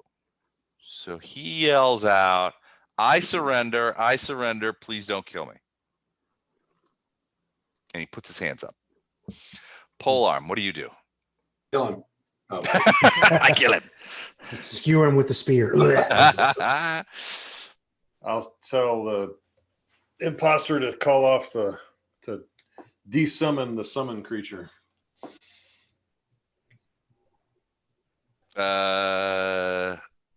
He says, what do you mean? I mean, send the Archon back to wherever it came from. No, I'm kidding. It's not, well, so we ruled that you can cancel a spell as a free action, right? Yes. Yeah. Okay. All right. So Polearm, you yell, send the Archon back. And he's like, and it disappears. So as far as I'm concerned, I one-shotted that thing. Yeah, no doubt. Back at the inn Well, when you no, tell wait a this minute. story. That would be a verm because I hit it with an arrow earlier. No. Well, as far as he's concerned, it would be. I think it's a verm, but He thinks it's a verm. So Mike, you feel that you have one more verm than you actually do on the chart. right. the two guards step forward, sheathe their things, and the orc who picked up the rope from Vondrum begins tying Rivereye. And the dwarf says to Vondrum, "Can you get rid of whatever this is?" And he points to the sand.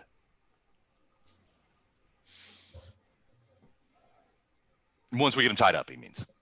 Okay, sounds good. So they begin doing that. Ono, what do you do? Now's the time for a flying drop kick into the guy's face. Damn right.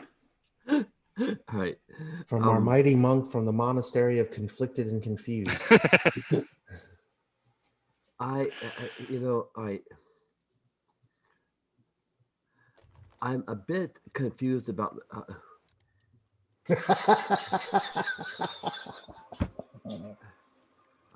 Where am I? Thank you. Okay. So I'm going to just move everybody up here next to it. So even after a few moments, Titus and a bunch of halflings come running out, and everybody starts talking at once. So Ono, go ahead and do what you were going to do. Can somebody take the mask off of Rivereye and we can see who he really is? He already did that. Well, he had this thing on this bald head mask. You can see from here that it's actually he's got a physical disguise on. You see the guards. So you say, "Take off his mask. Let's see who he is." And you see the guards are sort of like, one of them is like, they pull a false nose off of him and yank the beard off. And lo and behold, when they're done in a few moments, what you see is what looks to be a very small elf. Elf? An elf, yeah. I thought very it was small. a gnome. Well, he's not a gnome. He was disguised as a gnome, but he's a very small elf. Okay, what are you? An elf or a gnome? Speak up. I've got nothing to say until I talk to my attorney, who's in Sargava. We're probably going to have to go call him. I'm going to walk over and punch him one time in the face. All right, so you just go over and sock him. The two guards are like, "Hey, wait a minute. You can't sock our prisoners. Only we sock our prisoners." Well, sock them then. Well, just one little sock. All right, go ahead. But so at that point, everybody is sort of like, Wraith, you get unglued from your thing and begin coming downstairs, and everybody's talking at once. The halflings are telling the story. The real Rivereye is talking. The fake Rivereye is pointing the finger. He says, "Those guys tried to rob me," and the real Rivereye is like, "Oh, really? Is that why you dressed up in a disguise, you big idiot?" And all this other stuff. So it becomes this thing that everybody's sort of talking at once and trying to figure out what's what. And it's after 11. So we're going to stop at the argument, and that is where we will start next time. Before anyone goes anywhere, is there anyone in attendance right now that's not going to vote for B team for the fifth Sunday or the fifth Sundays? No, I already voted for B team. B team's in the lead. I'm going to call it pretty soon, unless Andrew, you want to vote for I voted B team. Okay. All right. B-team. And Eric voted V team too. So the Traveler guys they have no chance. No, the Traveler guys suck. All